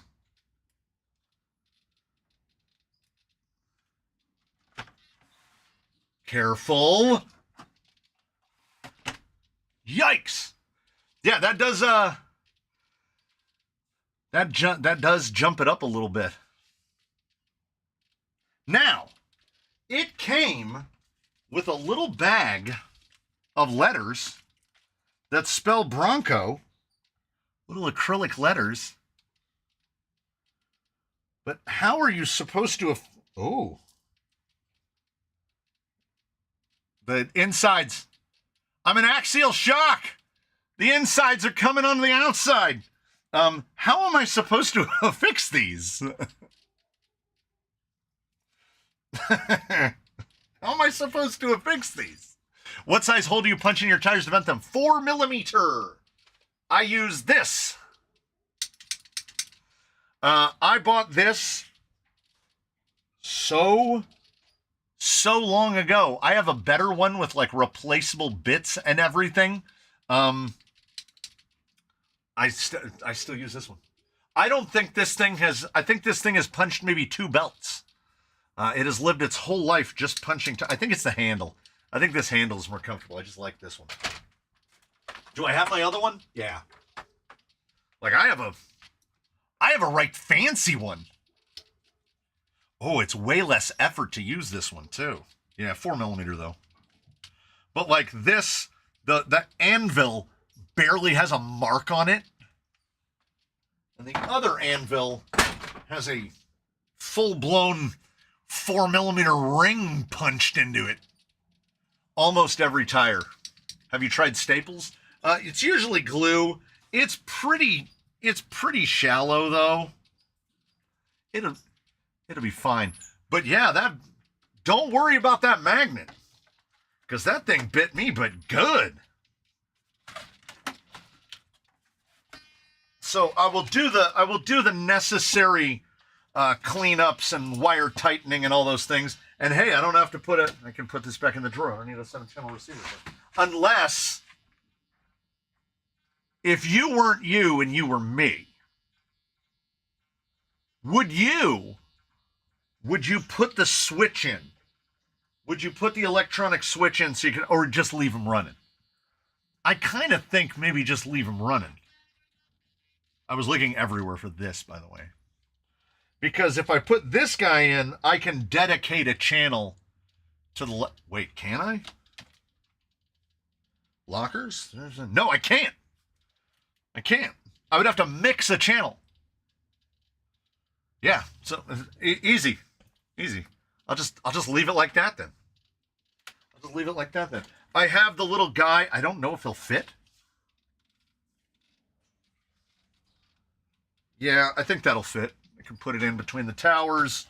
We can get that buttoned up, get it cleaned up. I want to know what is supposed to go on this. And then it also has a hole there, a threaded hole there, and a threaded hole there, and a threaded hole here. And I've never seen any imagery of anything in those locations. I don't, like, what is supposed to go there? Oh? I don't know. This is great. Are there light buckets in the rear lenses? No. There's still there was definitely holes in the overspray mask though. Oh, it was crazy windy. If you looked at this really close, you could see the blue overspray that's into the gray. But I do love a fade. Oh. This is pretty good. This is pretty good. I am not mad about it at all. I still have the homeless guy. We can I can put a little extension. We can shove this guy in there. Give him a little steering wheel to hold on to. He'll be good to go. There's nothing over there. Yeah, he's got plenty of room. That's a lot of lights. All of the lights. Oh. What did we say? If you think I remember, you're crazy. What did Ironsides used to weigh? What did Ironsides used to weigh? 4? Was he 4? He was 8.9 pounds? Is that right? Somebody has to remember. Let's say he was 8.9 pounds. I feel like with the trials, I feel like he's going to go up a little. 4,000 grams, give or take. So right around 4,000. Oh, yeah. 4,900. 4,900. He's dead on 4,900. Every time I push down on it to change modes, it goes, 10.8 pounds. An 11-pound monster now, which is not surprising. Let's be honest. The trials added a little bit of weight, and he's got 6 tires now. If we took the tires out of the back, he would drop a little bit of weight. But here's the deal. This is not specifically a rock crawler, and we recognize it as such. And above and beyond that, that's an 8SE.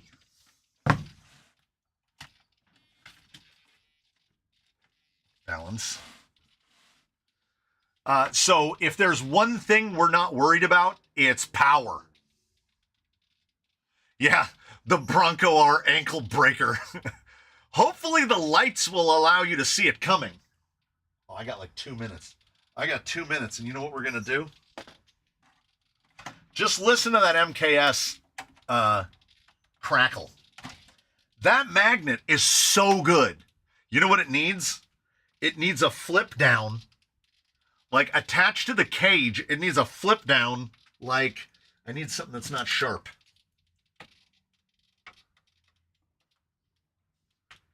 It needs the anti-bite. Do you think you can make that body work on an Element chassis? You know what?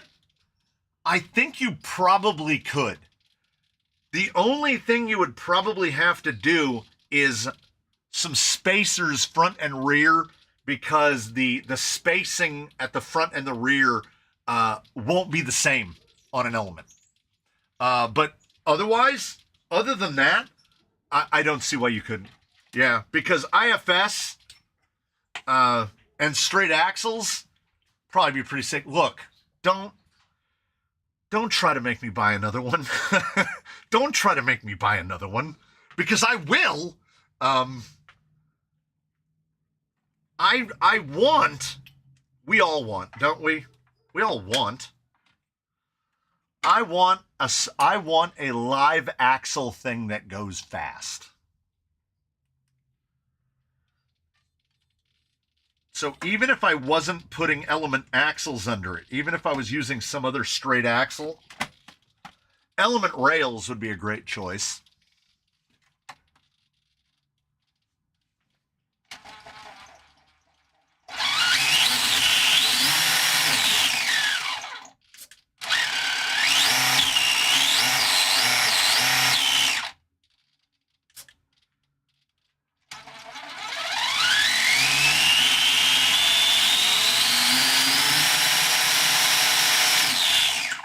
That is, please do take in. Yes, live axles don't do fast.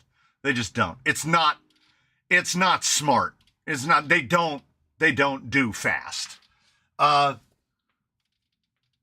They don't do fast. It's a bad idea.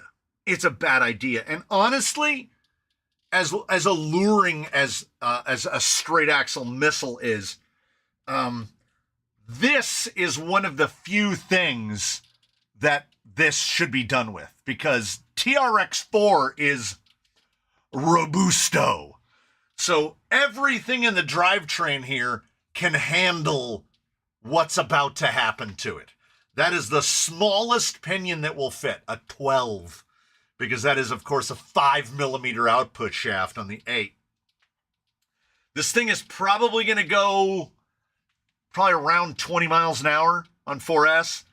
Probably fast enough to be stupid, but not fast enough to spontaneously self-disassemble. That's so good. It's so good. I'm gonna have to find a picture. There's even a cutout in the body. Those two empty holes are filling me with anxiety. We gotta figure out what goes in those holes. That is a J Concepts Bronco sticker from the JCon 2021 Bronco. Fuel filler. Oh. Okay. I'll take that. I'll accept that. It's pretty okay. Is it not pretty okay? I feel like it's pretty okay. How did we do? All in one. Did we do it? We did it. And realistically, if you have a TRX4 Sport at home, I bet there's a tire net that goes in the back. I bet you're probably right. If you have a TRX4 Sport, the longest amount of time that you will spend will be painting the body. Wear a glove, because these come pre-cut out. And when you're holding it, you realize you've just painted your own hand. And then assembling it, because there are bolts that go through from the cage into the body. God, it's cool looking. God, it's cool. And the only mistakes were mistakes of my own creation, as should be. As you said before, the TRX4 gear reduction is in the portals, so the gearbox and axles are built for speed. Just straight axle it for speed, yeah. Well, here's the thing. On the 45 tooth, there's a little chart in here. I'm sure there's a little chart. I remember there being a chart that tells you what the available gearings are. Yes. The biggest pinion you can run with the 45 is a 16. But then unfortunately, the smallest pinion that you can run with the 39 is a 15. I'll have to do some math. Because I'm at a 12, which is kind of right in the middle. I could put like a 14 in there. And here's the thing.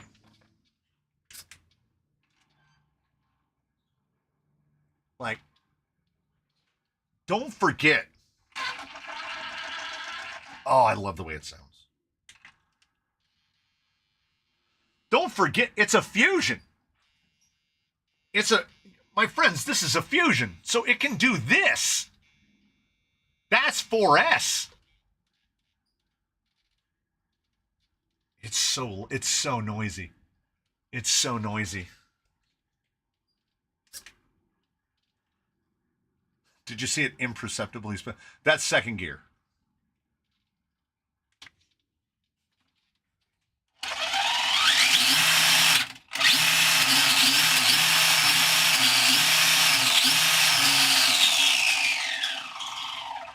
Let me tell you something.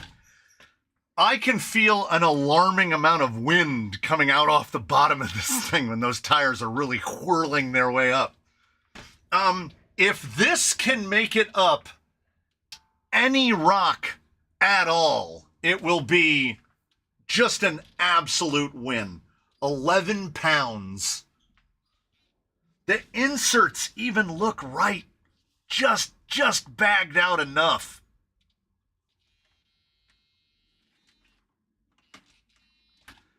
Iron sides. D1RC. The Baja 1000 BroncoR body kit for TRX4 Sport. But in true fairness, I think it is better served by the gubbins. You at least want a 2-speed for it. I don't know. Well, we'll see. I am going to record the run of it tomorrow. It won't be up for a few days, but I'm going to record it tomorrow, and then maybe I'll let a sneak peek go on the Discord, and I'll let you know how it went. Like, yeah, that magnet, I think that magnet might actually do it. So I got to clean it up underneath. Ah, man, it looks so good. It looks so good. I'm so glad. And I was originally just going to steal the wheels from one of the twins, and I was just going to put those on there. And I think those would look pretty sick, right? That's pretty good. It doesn't look as good as those, though. And you know what? We'll probably, we'll find a way. I'll build a little standoff, and we can put that Chief in there. He's kind of in the middle right now. We got to get a Chief in there. There's a purple Bronco. You know what, everybody? Did we do good? I feel like we did good. We did good. There are 2 homeless Defenders in here now. A gray one and a red one. Maybe I'll cut one and make it into a truckster. We got to do something. We'll figure something out. Hopefully. I can still hear the sounds that was making that. I can still hear it, even though it has stopped doing it. Still, a completely unserviced TRX4 Defender now converted into this. I am really interested to see how it's going to handle at speed. It's going to be good. It's going to be good. It was good having y'all. And narrow fenders are the ones. Narrow fenders are the ones. Wait, let me grab the guy. Yeah, they're right up against the cage. That's actually pretty good coverage on the inner fenders. That's not bad at all. Bang. 11 pounds of fury. You'll see him soon. You'll see him soon enough. Thanks, everybody. I'm going to turn off all the things we're going to remember this week. To turn off the mic. Look at a nice pastoral scene there. We're going to remember. You need to paint a purple rig so we can see what color Charles thinks it is. One of the giveaway rigs is now officially going to be purple. 100%. I have 2 cans of purple. I have regular purple and metallic purple. And we're gonna do a purple rig so we can see what color Mr. Hurley thinks the purple rig is. Because I get this feeling that he's not going to think that it's purple. He's going to come at us out of left field with some other name. So, thanks for the great time, everybody. Did we have a good time? We had a pretty good time. We had a pretty good time. I'm going to go get myself a coffee drink. and I'm going to go on to the usual things. I'll probably be out here again some point this evening, maybe just early in the morning, cleaning up. You know what I'm going to do? I'm not going to lie. I ain't going to fake the funk on a nasty dunk. I'm going to push some stuff out of the way. We're going to set this guy right here on a block so he'll be ready and waiting. I also have to film a tire quick view tomorrow. Yeah. I got a KLR test to do tomorrow as well. So you know who we didn't see? And I didn't occur to me until right now? No Spain again. No Spain. We went another Spainless day. Must be rainy on the plains. We did all right. Thanks, everybody. I will see you in all of the old familiar places and spaces. Oh, my leg doesn't hurt. Oh, I've lost 3 pounds. Ha ha! I gave up snacking and I do at least one 5K a week and I've lost 3 pounds in 2 months. Isn't getting older just the best? I mean, compared to the alternative, right? There's always the alternative.